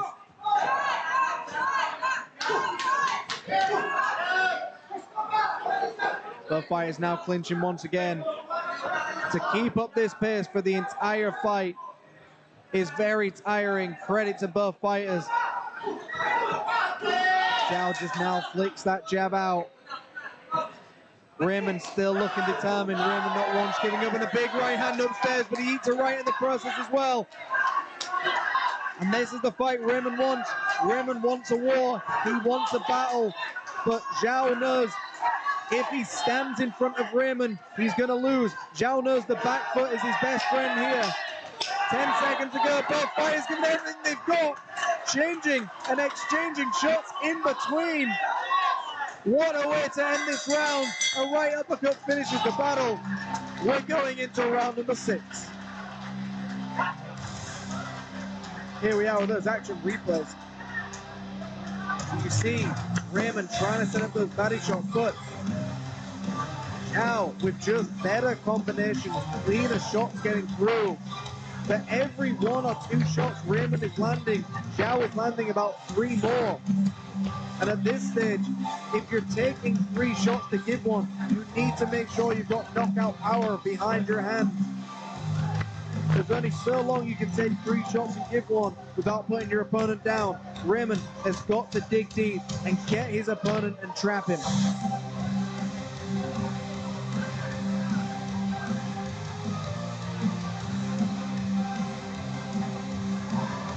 Thank you everyone in the comment section below. We are reading your comments here on Facebook Live. We see a lot of people supporting the Philippines. Very good Raymond, we see it. He's doing great. Here we are, Thailand. Philippines taking on China. And it's a very fast start already. Left hand, right hand hits the guard of Zhao. Zhao has boxed beautifully this entire fight. He's now taken the fight to Raymond. Raymond wants this style of fight. He wants someone to come towards him. Zhao is landing his combinations and then getting out of there. It's beautiful footwork. It's great boxing by Zhao. Boxing smart, not with an ego. If Zhao was with an ego, he would be standing toe-to-toe. Great uppercut gets through. Raymond looks determined to keep going forward. Raymond is never going to give up, but he needs to do something different now. Holding central ring is not going to win this fight for him. He's now relying on 1 big shot to put Zhao down. Raymond has got power. Raymond has got enough power to put him out, but it's trying to land that powerful shot against someone who moves as well as Zhao, which is a hard thing to do.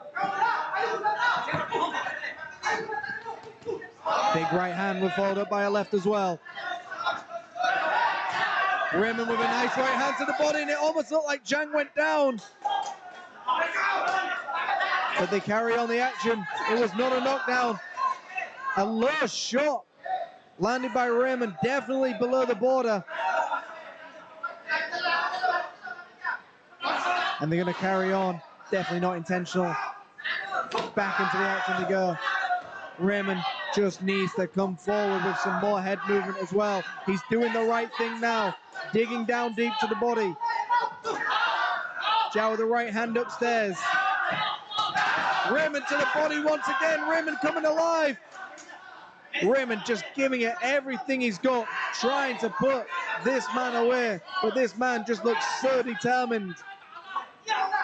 Every shot Raymond has thrown would put most men onto the canvas. Raymond is a very powerful fighter, but to me, Zhao is just way too determined in this fight and just trying to prove a point. Right and a left upstairs. Zhao dances around with the back foot. Raymond with a head movement marches forward to the jab, and this is where he needs to cut the ring. He needs to release his inner Ricky Hatton, cut off the ring, and just try and start landing to the body and head. Neither fighter want to engage. 10 seconds on the clapper. Raymond starts to close the gap, but again, doesn't do enough with it. Zhao starts to fight right back, and that is the end of round number 6, and we are going into round number 7. Here we are with the action replays. This is where both fighters tangled up with one another, but carried on fighting. The referee allowed them to carry on, and it's one of those awkward moments where you think the fight or the round is over, but you just carry on going. So here we see both fighters clinch. Neither fighter wants to stop. But again, you've got to give that round to Xinjiang Zhao. A great round, boxing beautifully, just keeping that footwork moving. And that's the thing with great footwork. If the footwork is working for you, it's very hard for anybody to get a rhythm going. Raymond is relying on Zhao trying to meet him in the center of the ring or backing up against the ropes, and Raymond needs to force him to those ropes. He needs to jab, he needs to double jab, he needs to push him back and then just go to town to the body. Release your inner Joe Frazier against Muhammad Ali. And here we are, folks. China takes on the Philippines. The crowd are going wild. Some are shouting for China. Some are shouting for the Philippines. Who are you shouting for at home? What a round. Round number 7 so far.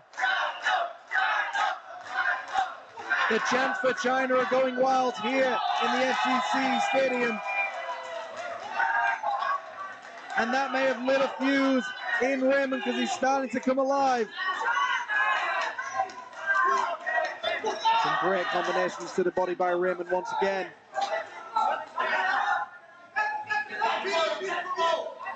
Raymond starting to go through, and this is where Raymond needs to be. Raymond needs to get Zhao onto those ropes and just really go for it. If you're a shorter fighter with flat feet, you're not going to beat someone on the balls of their feet who is longer, dancing around you in the center of the ring. It's not going to happen. And this is where he needs to be. Zhao turns him beautifully, gets underneath the shot. And we're already 1 minute in of round number 7.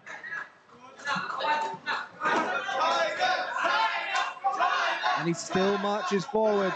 Raymond never gave up in this fight so far, has just constantly moved forward. Big right hand upstairs, followed up by a left.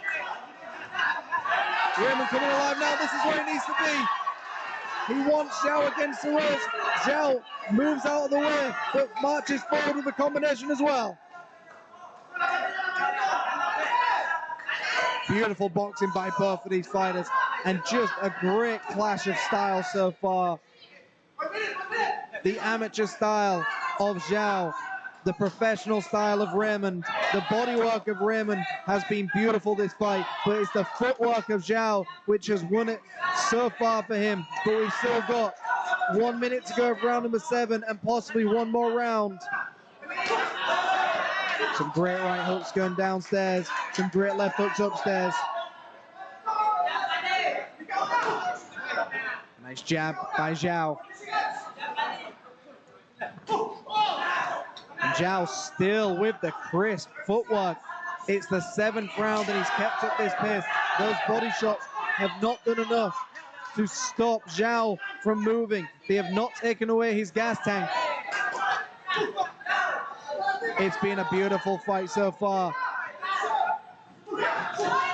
Zhao now just stepping back with the jab, keeping his opponent exactly where he wants him. 10 seconds to go of round number 7. And again, Zhao just dances away from.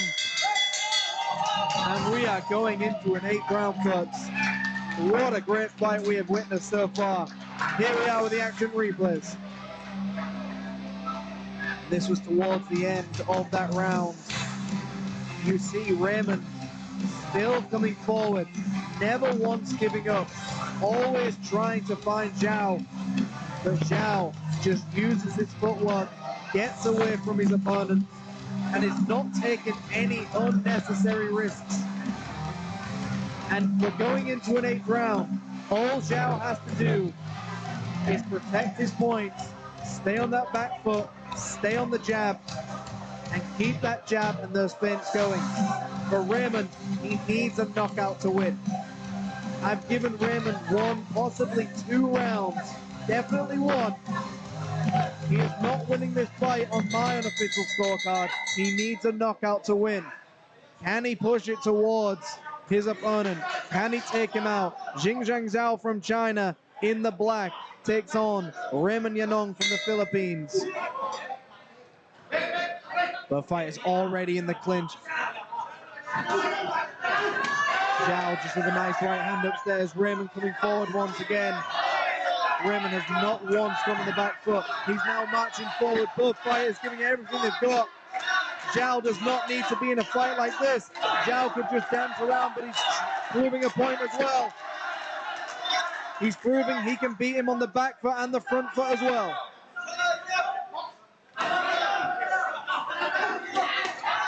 Some nice combinations being landed through. A nice jab by Zhao. Zhao now using that jab, just constantly finding the target. And Zhao just needs to keep pumping that jab. And it knocks him back as the ref called it a knockdown. And the referee does not call it a knockdown. That could have been a real decider. But that might have given Raymond some confidence that he can do something here. Raymond trying to settle that big right hand upstairs. That's the only chance he's got. Zhao is just too conditioned and just too sharp to go down to any of these body shots. Raymond has got to go for a Hail Mary and try and put his opponent onto the canvas. Some nice body work landed again by Raymond, but he eats a 1-2 in the process. And that's what it's been this fight so far. Raymond attacking the body. Zhao returning with the jabs and right hands upstairs. Back into the action they go. Halfway through round number 8, the 8th and final round. What a beautiful fight we have witnessed so far. A nice jab upstairs landed by Raymond. Both fighters holding central ring. Less than a minute to go of the 8th and final round. And at this rate, it looks like Zhao is going to dance his way to victory. Can Raymond get a shot through? Can he get a lucky shot? And we're into the final moments. Raymond giving it everything he's got, lands a great combination, but Zhao just moves around, constantly dancing with the jab. And he lands a right hand, it stumbles Raymond. 30 seconds to go. Raymond just needs to push forward. He needs to do something spectacular, but I think Zhao has just boxed beautifully on the back foot and also pushed forward when necessary. He's timed his opponent perfectly. It's been a great fight. You can see Zhao looking up to the clock. 10 seconds to go. Everybody telling Raymond he needs to go forward. Can he do it? Neither fighter want to lay down. Neither fighter want to give up, and that is it. What a fight. What an absolute fight. Here are some of the action replays from that final round. You can see that's when Zhao looked up to the clock, almost knowing that he's won this fight. Now, of course, I'm not a judge. Whatever I say has no effect on the judges' scorecards. But Zhao believes he's won. The corral believes Zhao has won. But now we go to the judges' scorecard, and we'll have Ali with the official announcement. Thank you everyone so far in the comments. We see your comments piling through right now. Who do you think won that fight? China or the Philippines? Who's taking it? Who is the winner of this lightweight fight? Whoever won, you cannot take anything away from either of these fighters. Both left it all out on the line. Here's Ali with the official announcement. Okay, ladies and gentlemen, give these two a round of applause. What a fight! After 8 rounds of action, we're going to the scorecard. Split decision. The first judge scores the bout 77-75 to the red corner. The second judge scores it 78-74 to the blue corner. And the final judge scores it 77-75 to your winner by split decision in the blue.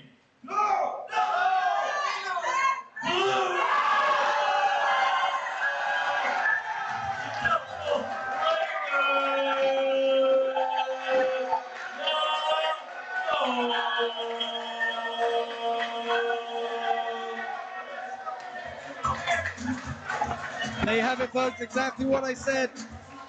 I'm not a judge. Anything I say does not change anything. I can't say I agree with the decision, but then again, I'm not a judge. I'm just a man who sits with a microphone behind a screen and says what he sees. We've got to remember, I see every angle of the fight. The judges do not. They see one side of that fight. They see one side of the ring. Sometimes the judges favor the person who is always going forward, always trying to win, and that's usually the professional style of boxing in comparison to amateur. Amateur boxing, which is exactly what Jing Zhang Zhao was doing, was constantly on the back foot, going forward when necessary. Raymond Yanong constantly moving forward, constantly going for the attack, constantly trying to end the fight when he could, and that's clearly what the judges saw but this is boxing. It is what it is. We're going into the next fight very soon. Okay, ladies and gentlemen, we move on to fight number 11. Introducing first, fighting out of the blue corner. Give it up for Imran Balog! Basics.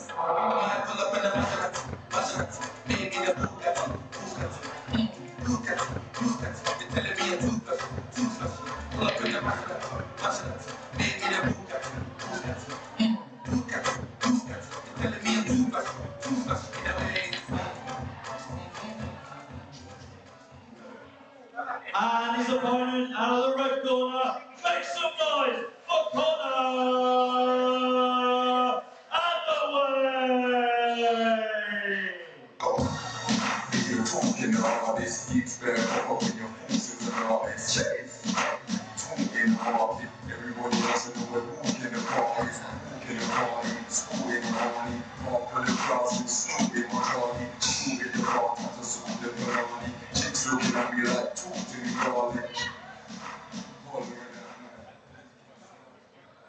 Our 11th bout, this is our co-main event of the evening, is in the super bantamweight division, and this bout will be contested over 6 3-minute rounds. Introducing first, your fighter out of the blue corner, wearing the red shorts with the white shirt, holding a professional fight record of 38 fights. Representing Thailand! Make some noise for Iran! Bow! No! And choosing his opponent fighting out of the red corner, wearing the black shorts with the yellow trim. Professional fight record of 8 fights, 7 victories, 1 defeat, no draws. Representing the United Kingdom! Give it up for Connor Hathaway!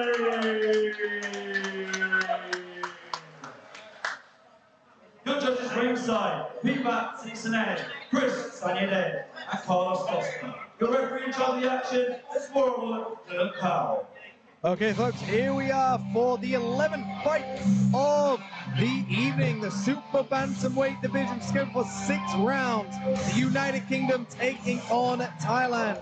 Connor Hathaway from the UK with 7 wins, 1 loss, 0 draws, takes on Nirun Banok from Thailand with 11 wins, 27 losses, and 0 draws.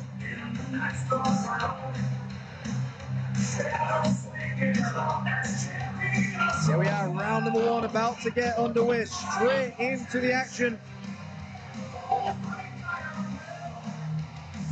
The super bantamweight, and that is 122 pounds. So Connor in the black shorts with the yellow trim, and Thailand Nirun in the red shorts with the white trim. Round number 1 underway, and Connor gets straight into the center of the ring with a nice jab, a very lengthy jab as well, just measuring his opponent very early on. Connor just keeping that jab out, flicking that jab, hanging it nice and low like a Tommy Hearns hitman jab, holding it low and flicking it from the hips. We know with Nirun, he's very powerful, he's very unpredictable. We've seen Nirun put people to the canvas before when you didn't expect it coming. Connor's got to be very careful he does not walk into a left hook of Nirun. Both fighters holding central ring once again, and it's very much a jockeying start for both of these fighters. Both fighters feinting a lot, and both fighters reacting to each of us feints so far as well. And that's the interesting thing of boxing. As soon as they start reacting to your feints, that's when you know you've got them. That's when you need to pick things up. And we see Connor now just fully extending that jab, going downstairs with a nice right hand. A right hand just misses the target for Connor as well. Connor just trying to keep Nirun at bay with that jab. Even though he's not throwing the jab, he's keeping his opponent where he wants him. And also, when you keep that jab out very nice and far like Connor is doing, it's a lot faster and it feels like a speedier jab. It's already meeting your opponent halfway. Very nicely done so far by Connor Hathaway. Just missing the target with that right hand. And it just looks like Conor is still trying to find his timing. Very typical in the first round. You're still trying to get your rhythm, still trying to get your timing going. Narun jumps up with that left hand like we said before. Narun has a mean left hook, and we've seen him put opponents down to the cams before. He dips, and he gets underneath, and he throws a left hook upstairs. A nice jab followed up by a right hand by Conor. Clean boxing, and Narun being told to pick his head up at this stage. Less than a minute to go of round number 1, scheduled for 6 for this super bantamweight fight of the UK taking on Thailand. Conor with a nice double jab of a right hand just around the guard as well. Conor just being very, very careful, but doing exactly what he needs to do in the first round. Keep that jab going, keep finding your range, and just changing up the tempo as well. You don't need to throw powerful shots every time. Don't allow your opponents to guess your power. And beautiful work, taps upstairs and downstairs of a left hook as well. Great boxing by Conor, and it almost looks like his arms are just a little bit too long sometimes when Narun gets down. So Narun doing a great job to get underneath the shots. As soon as Narun gets low, it's very hard for Conor to find him with his shots. And Narun needs to make himself a little bit shorter. He needs to dip down on those knees. A few seconds to go of round number 1. And that is the end of round number 1. It looks like we're going into another one in just a moment. A great round, but Conor definitely stole that round with just that jab, constantly using that jab. That was the moment where the referee had to basically tell them, keep the shots up, but nothing intentional, just one of those situations where neither fighter just wanting to engage in powerful shots, so they were just kind of exchanging jabs. Understandable that the ref stepped in straight away, but a great round by both of these fighters. So Conor doing a good job to keep that jab going, keep the jab pumping, not really allowing his opponent to really get anything going. And that's the good thing about a great jab is once you establish the jab against your opponent, you can then start feinting the jab as well. And I'm seeing in the comment section, light work for Conor Hadway. If that's what you think, I've seen the run. He comes alive, but Conor looks like he's doing absolutely fantastic right now. He looks calm, he looks cool, and he's got a beautiful jab to back it up. Round number 2, the super bantamweight fight scheduled for 6 rounds. Conor Hadway from the UK in the black trunks. Narun from Thailand in the red and white. A lot of people supporting Conor here as well in the stadium and at home as well. A nice jab followed up by a right hand by Conor Hadway. So Conor doing exactly what he needs to do. Narun does not want to stay in the center of the ring if he wants to win this fight. Conor is keeping Narun in the center of the ring because he knows that's a disadvantage for Narun. Conor is the lengthier fighter. Conor has got the better jab. He knows if he keeps Narun where he wants him, he's going to just absolutely outbox him all day and outscore him. Nice double jab attempted by Conor. Neither fighter wanted to engage, and you can see Narun's trying to load up that big right hand and that left hook that he likes to throw. But I think Conor's just a little bit too smart to get hit by it. I think Conor is just backing up ever so slightly. A beautiful backup, and that's the left hook we were talking about in the run. Misses the target. Conor reads it and attempts the counter with a right hand, but does not get it through. Double jab, misses the target with a right hand. Narun fires on right back. And you can hear Conor's corner telling him to keep touching him with the jab. And that's what Conor needs to do. Just keep tapping the guard of his opponent. Every time you flick that jab, your opponent is going to react. And as soon as they react, that's when you can start throwing in the combinations with it. If they react to the jab, you know you can turn that jab into a left hook, and then you can throw that right hand with it as well. Conor backing him up with a double jab as well. And at the moment, Conor's just absolutely outboxing his opponent. Narun does not have an answer for this jab. And a beautiful right hand, crisp on the cheek. And Narun still hasn't found a way through this jab. He doesn't know how to get by the jab of Conor. Conor is just constantly keeping him in the center of the ring. Just hurting his opponent where he wants him, keeping him there, but beautiful head movement by Narun. That's what Narun needs to do. Get out the way of the jab and then start throwing, but he needs to get closer. Nerun needs to pick up the pace. He needs to push back against Connor. He needs to get Connor against the ropes. Easier said than done, a jumping left hook, and that's the classic left hook that we've seen Nerun throw in previous fights. Nerun has put people onto the canvas with that left hook. And that left hook works better against taller fighters. So this is the best moment for Nerun.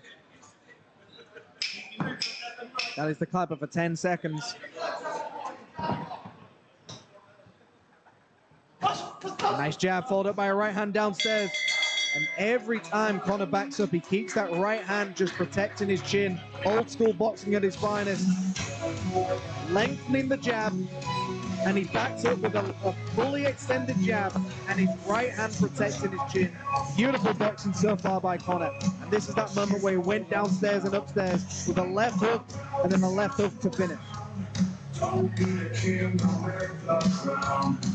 There we see both fighters, neither want to engage, but when there's no shots being thrown, for a casual fan, you might not think anything has happened, but both fighters are trying to get a read on one another. They're trying to find an opening, they're trying to find some movement before they start delivering some more shots. A great round for Conor Hathaway. A lot of people in the section on Facebook really supporting Conor as well. Nerun does have that Hail Mary left hook. Here we are. Super bantamweight fight. Conor Hathaway from the UK takes on Nerun from Thailand. Conor in the black, Nerun in the red. A jumping left hook landed by Nerun once again. And that is the shot that Nerun wants to land and needs to land. If he wants to win this fight, Nerun needs to throw that left hook upstairs and hope it lands clean. Conor now on the back foot once again, just keeping that jab out, mesmerizing his opponent with the jab. Beautiful evasion is there.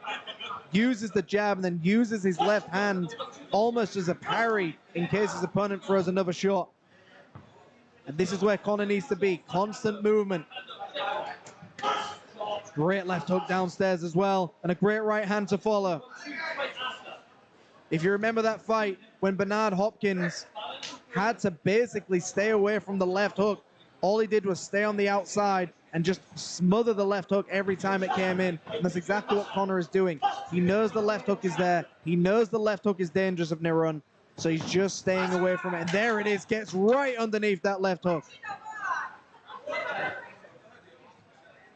The jumping left hook attempted by Conor does not hit the target.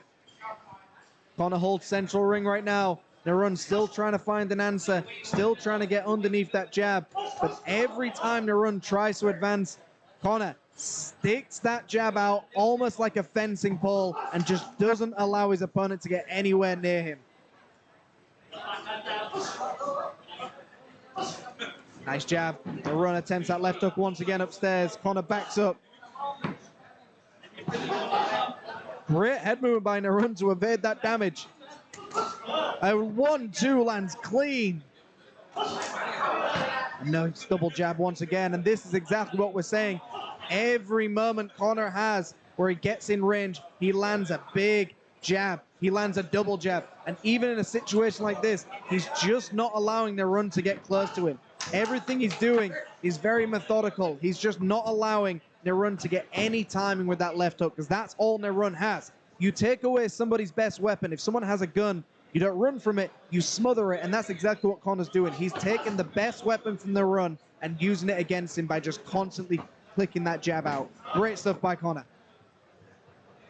Nerun jumps in once again, and I think Nerun has kind of just accepted the fact that he can't get close to Conor by trying to outbox him, but he needs to do something different. He needs to get underneath those shots, turn Conor as much as he can, and then go to the body whenever necessary. But even there, Conor pushing down on the shoulders, not allowing Nerun to get anywhere near him. It looks like we're about to finish this round as well. Round number 3 over. We're going into the next round, scheduled for 6.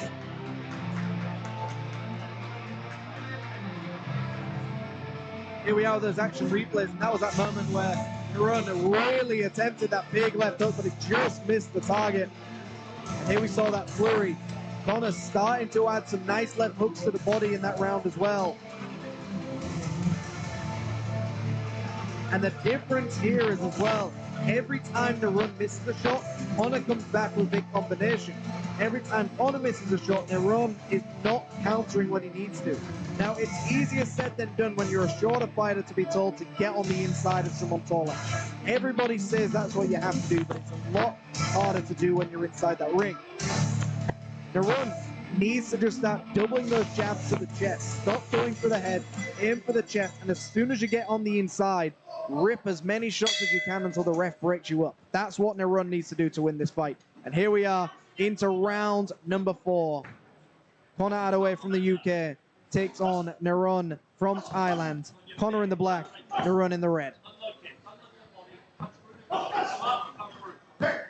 Both fighters just getting involved in the clinch once again.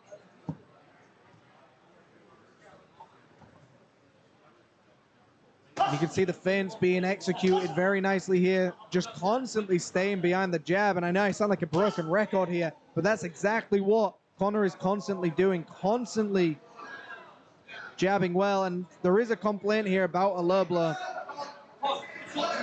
Was it on the belt line? Was it an actual good body shot? We'll see in the replays later on, but the fight will continue. You could hear the crowd shouting, he's just tired. Double jab followed up by a right hand. Those left hooks are starting to get underneath the elbows of Narun. Conor just takes a big right hook from Narun. Probably the best shot Narun has landed this fight, but it's just nowhere enough to do anything to really upset Conor. A big right hand gets through, but some nice right hands, some chopping right hands landed by Conor on the inside as well. Left hooks and then pushes him down with a forearm. Conor using lots of veteran moves, but he's got to be very careful as well. The referee can give him a warning from using his elbow like that. He's got to be careful. And there we see it once again. Veteran move by Conor Adaway. Nullify the clinch. You can see this is where he needs to be. Narun wants to be here. Narun is now in a situation where he needs to be, but Conor is starting to tee up on him, and the referee is calling it off. And that is the correct decision by the referee. Everything Conor was doing was winning. Everything Conor did was good. And there was just no moment in that fight where I think Conor had a moment where he was really going to get beat. The only chance his opponent had was a left hook, but Conor was wise to it. Conor knew where it was coming from. Conor could always see it. And there was some nice right hands landed by Narun, but it was those uppercuts that were just getting through clean, the head being knocked back. And you've got to appreciate a good referee when you see one. He didn't allow his opponent to fall to the canvas. He jumped in before he took more damage. Let's go to Ali McCurney. Okay, ladies and gentlemen, at just 1 minute and 55 seconds into round number 4, your referee will stop the action. Your winner by technical knockout goes to the red corner. You knocked off Conor Adaway.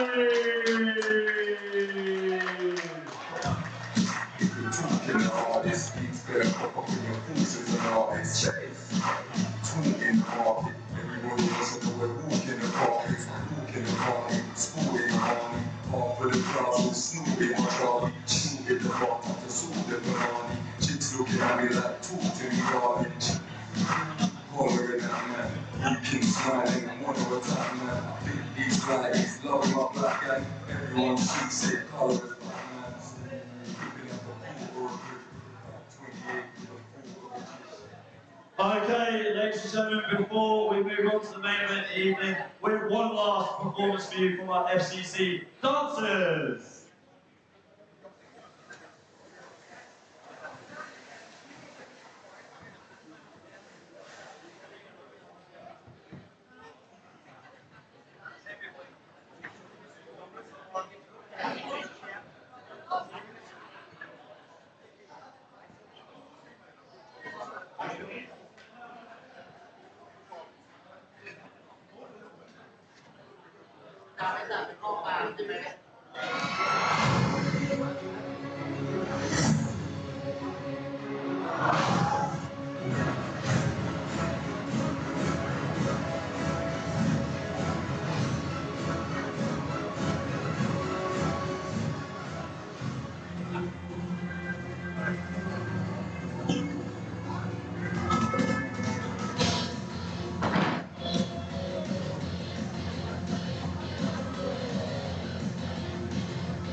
On the street like blue, knuckles cracks like these.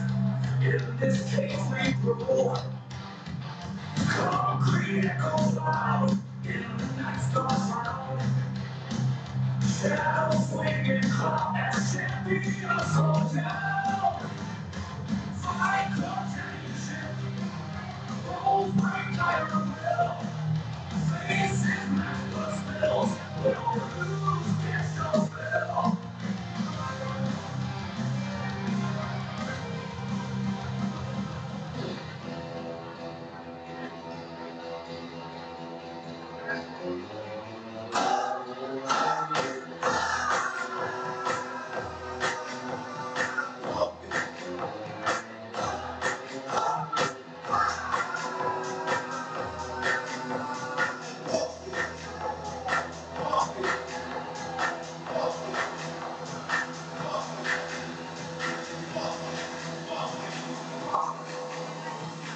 Turn up the radio, blast your stereo.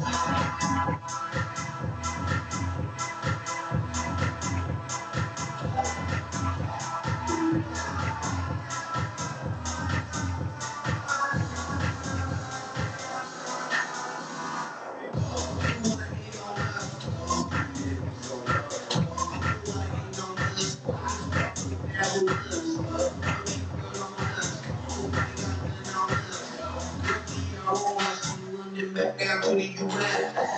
We walk in it today. Won't even in our range. Just confess your girl that make that we the shit. All we hear is we fresh. Yeah, that's what we different. We reppin' it. We eat, we reppin' it. So, turn it up.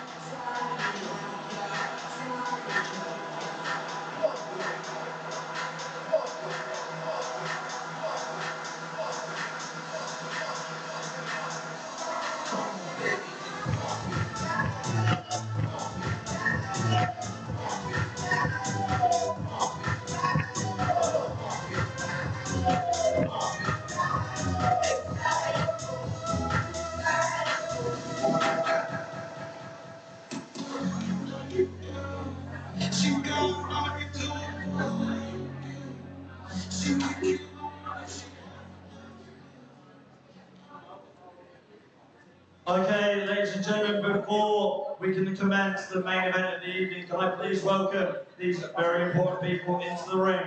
Your UBO supervisor, Mr. Carlos Costa, our promoters, Supernat Chanran, Rico Santi, and Darwin Miller, and also medical doctor, Jita Sa. Can you gentlemen please come into the ring? Please come into the ring. Come on.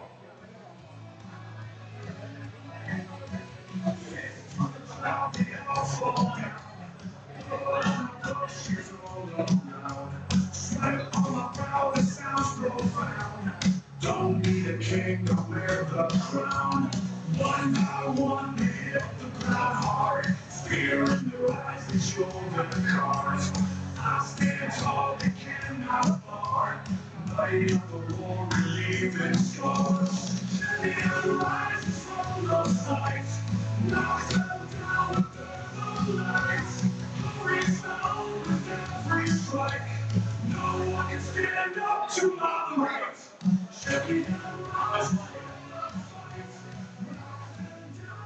Okay, ladies and gentlemen, introducing first, by out of the blue corner. Give it up for Sultan Jalal.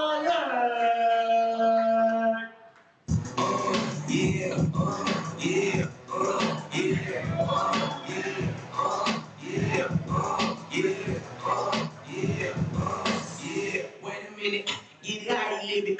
10 toes in when we standing on business. I'm a big step off. Underground like guards and top notch shoes. Get the most that the list off. Straight step off. But then you look at boss. We should cut your baby.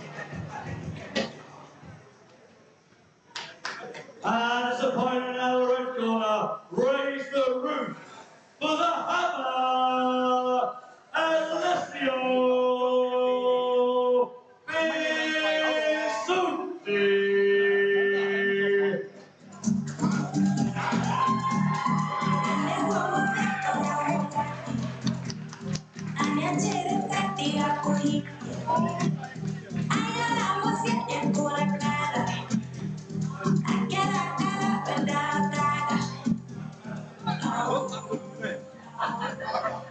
Ladies and gentlemen, before we can move on to this bout, can you please stand for the national anthems of Thailand and Italy?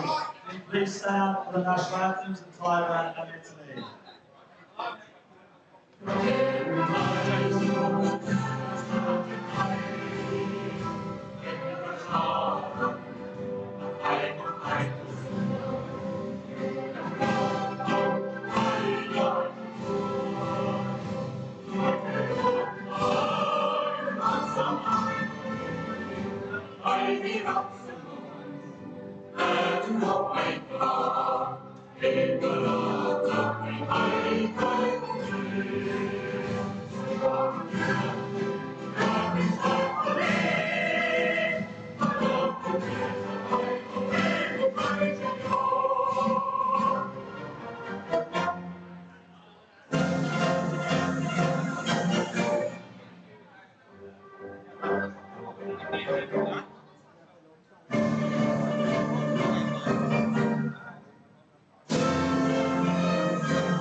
Okay,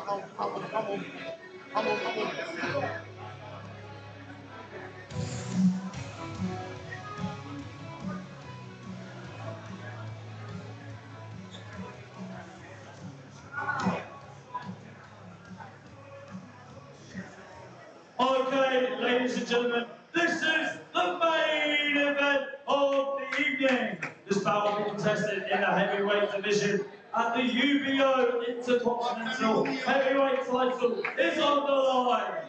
This battle will be contested over 10 3-minute rounds. Finishing first by out of the blue corner, wearing the tiger print shorts. The professional fighter with 37 fights, 24 victories, 13 defeats, no draws. Representing Thailand! Give it up for Sultan Kalalek!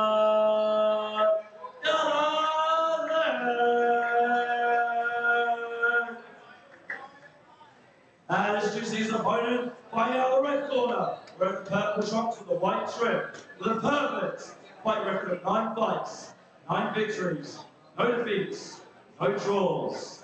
Representing Italy! He's a 6-time champion holding belts such as the WBC Asia Continental title, the ABF title, and the PAT title. Make some noise for the Hammer! Alessio Inzausti!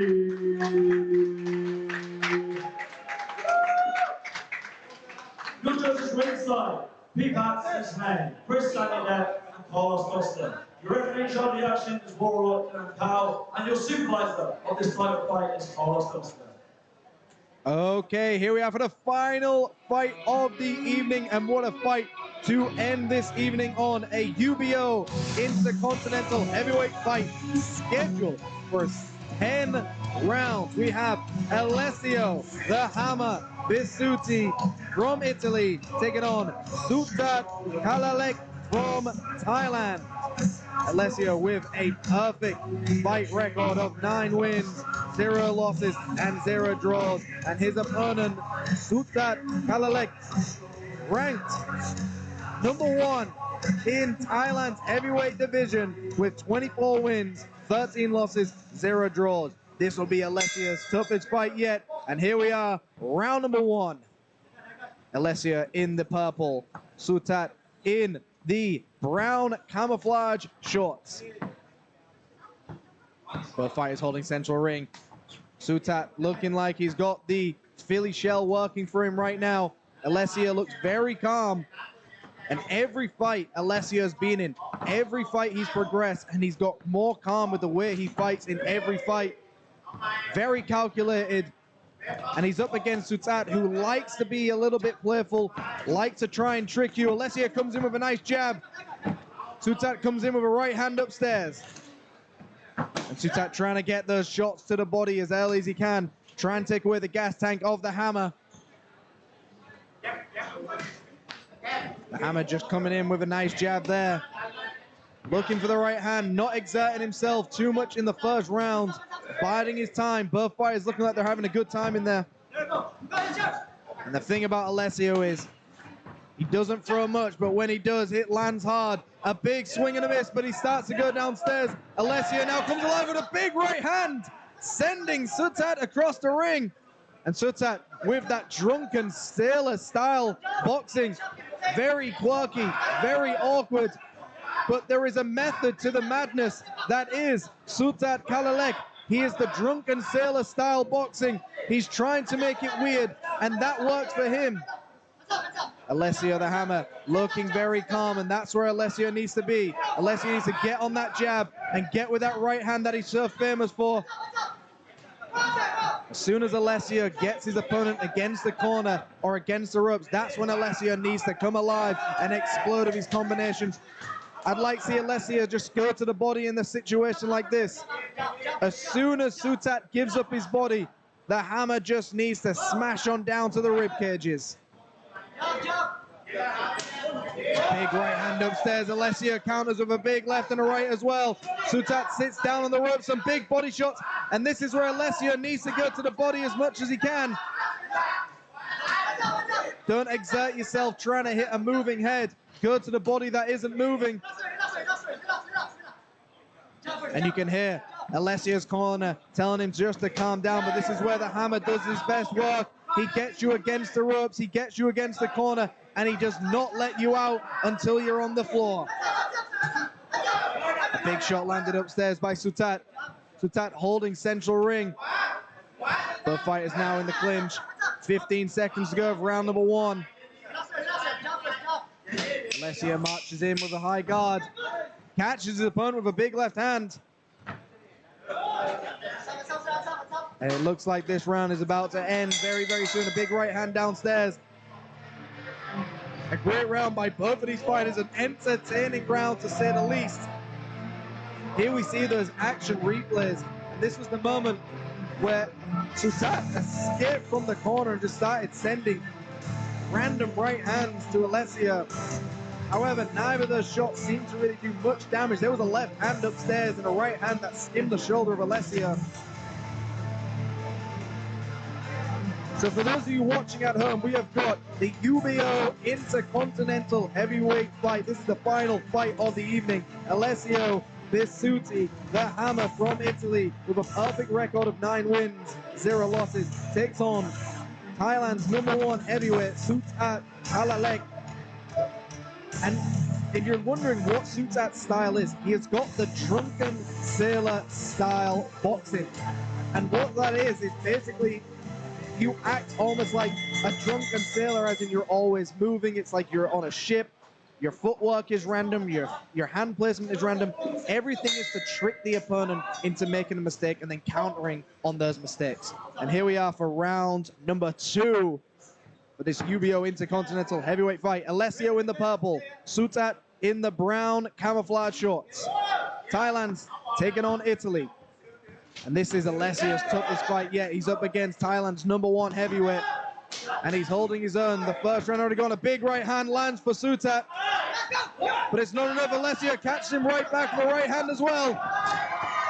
And he falls to the canvas. The referee either called that a slip. It was a slip indeed. Not a knockdown. Good refereeing to quickly get involved. But you see Sutat now closing the gap ever so slightly. And he's giving it everything he's got. If he punches himself out, this is where Alessio comes alive. Both fighters holding central ring. Alessio attempts with the right hand, just misses the target. Sutat eats a jab and a right hand in the process. And now Sutat just starting to move his head. And it's that drunken sailor style, which makes you want to go for the head when you should just be going to the body in a situation like this. Dig down deep, hit to the hips of your opponent. Those hips are not moving. It's all a mirage when you're against a fighter like this. Alessio just backing up now. Sutat just marches forward, going to the body with big right hands. And both fighters exchanging huge haymakers at one another. And here they are back into the clinch. Referee does everything he can to break them up, but these are two heavyweight men, 225 plus pounds. 1 minute 8 to go in round number 2. And you can see Alessio still very calm. He's not rushing in. In his previous fights, he usually just, like a freight train, comes forward and takes you out. And this one, he's biding his time. He's up against a very crafty heavyweight. A big clobbering right hand. And he marches forward. Both fighters once again in the clinch. And Alessio's corner needs to tell him he needs to just dig down to the body, go to the hips of your opponent. Alessio turns back with a big right hand. Both fighters clearly trying to put each other away in this round. A big clobbering right hand once again. And this is where Alessio just needs to come alive and just give it everything he can. Sutat fires one right back. 20 seconds to go for round number 2. Alessio gets a shot through, back into the clinch to go. And the referee gets in between them once again. That is the clapper for 10 seconds. And Alessio still marches forward, still coming towards his opponent. The final moments, and that is the end of round number 2. Respect between both of these fighters, but as soon as that bell goes, they are trying to take you out. Let's see some of those action replays here. There was a clubbing right hand by Alessio Bisutti, but there was also the counter in between by Sutat. Both fighters throwing huge shots at one another, and neither fighter falling, neither fighter going down or looking hurt. The gym has been tested for both of these men. If you're in the corner of Alessio Bisutti, you want to tell him to go to the hips, go to the body, almost ignore the head of Sutat, and then when he gets into a full sense of security, that's when Alessio can start sending those jabs and right hands to the head. If you're Sutat, you've just got to keep mixing it up, hoping Alessio commits to a big shot upstairs and misses, and that's when Sutat can start from the live combination. It's a great fight so far, but the hammer has pressed the action so far. On my unofficial scorecard, I've got Alessio up by those first 2 rounds. And here we are, that is the bell, 4 seconds out. This UBO Intercontinental Heavyweight fight, scheduled for 10. Alessio Bisutti from Italy in the purple, Sutat from Thailand in the camouflage. We've got Alessio with a perfect record against Thailand's #1 heavyweight fighters. So far, it's been a pretty even fight. I've edged it to Alessio in the first 2. He's just come forward. He's always looking for the win. He's always trying to take you out, and that favors in the judges' scorecards. A great right uppercut gets through, and another right uppercut gets through. Sutat returns with some big overhand rights as well. A nice right hand return, and this is where Alessio needs to be. Alessio's doing great to hold that center of the ring. Usually the center of the ring favors somebody like Sutat, but Alessio's stepping back, landing those uppercuts in the process as well. Both fighters are looking a little bit tired. It's a case sometimes of who wants it more, who can swing for the fences more than the other person. You can hear the corner shouting for uppercuts. They want Alessio to send an uppercut. Sutat is a very intelligent fighter. People have got to give him credit. A big left hand upstairs landed by Sutat. A right hand connected by Alessio. And a right hand attempted by Sutat. This is a back and forth heavyweight fight. Exactly what you expect to see when you've got a title on the line. Alessio now coming alive. And it looks like Sutat is stumbling, but he returns back. And a slip once again. He nearly had Sutat where he wants him. And that's what we were talking about. You want to use the momentum against someone who hits as hard as Alessio. But Alessio nearly put out Sutat just in that moment then. Big clobbering right hand, a great uppercut to follow. Alessio closing the gap now. A minute to go of round number 3. And this is where I'd like to see Alessio just go to the body as well. And Sutat returns right back. And this is what you see often in heavyweight fights. It's a tick-for-tack show. They hit you, you hit them, and it's whoever can still stand and keep going, whoever has the most energy. And a great uppercut. Another right hand as well. He charges in with a left. And this is the most calm I've ever seen Alessio in a fight. Usually Alessio's already charged. He's rushed his opponent. He's staying calm, cool and collected. That's exactly what he needs to be in this fight. So far, I'm very impressed by both these fighters. I'm impressed by Alessio, boxing beautifully. A great right uppercut as well. And he goes to the canvas. Sutat falls down.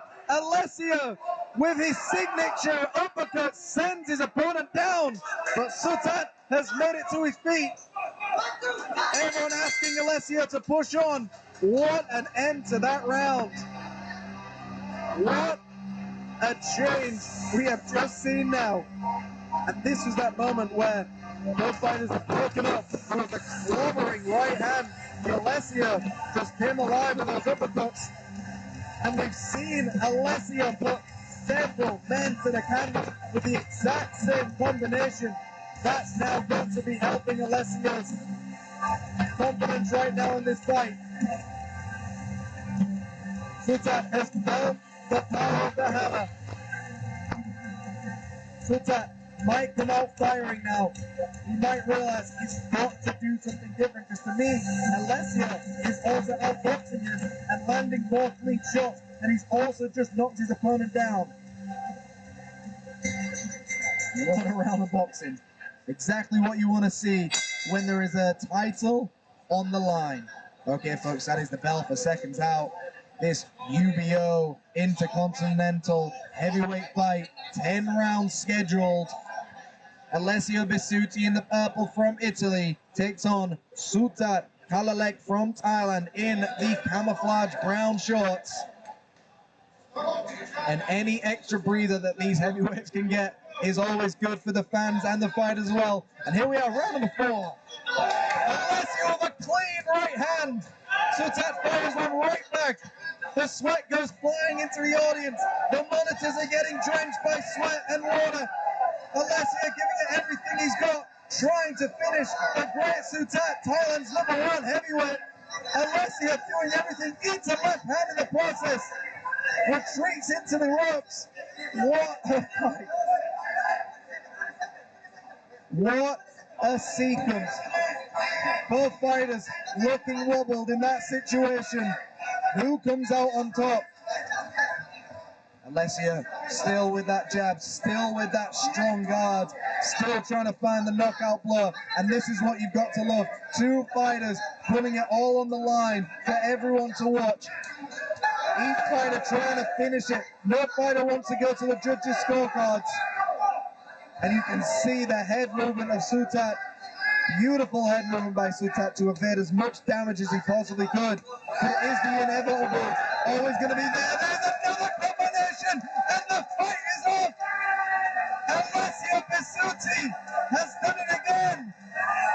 The UBO Intercontinental Heavyweight Champion, Alessio "The Hammer" Bisutti, has done it again.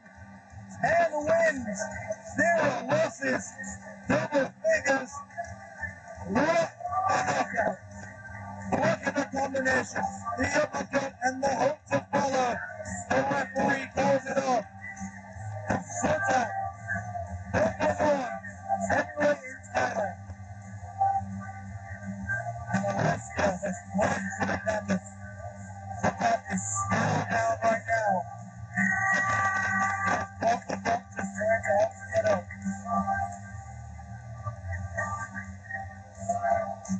And it looks like Sutat Kalalek is now making his way to his feet, and that's the main thing here. Sutat has made his way to his feet. He is standing, and he's now embracing Alessio. Great to see, great sportsmanship. Two people who put everything on the lines just for people at home to watch and enjoy. That is boxing. Beautiful performance, and like I said, every performance Alessio has just done so well. We're going to go to Ali McCarthy with the official announcement. Thank you for watching us, folks. That was the FCC Thailand International Boxing Promotions, FCC Hatia. Get yourself here for the next show. Get yourselves tickets or sit in the comfort of your home and enjoy. But thanks for watching, folks. We'll be back for the next one, but there will be another show in December at Lumpini. You can tune in. Here's Ali McConey with the final announcement. Good evening, good morning, goodbye.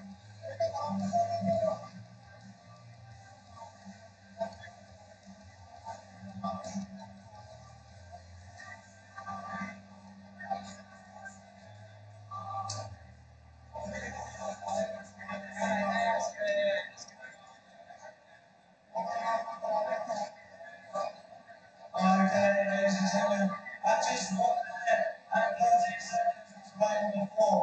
Your winner and new champion of the UBO Intercontinental Heavyweight title, Alessio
Executed by FCC Thailand International Boxing Promotions. We hope you enjoyed it as much as we have. See you next month. My name is Daniel Crowe. Next time, I'll say Jerry Hart. Thank you. Good night.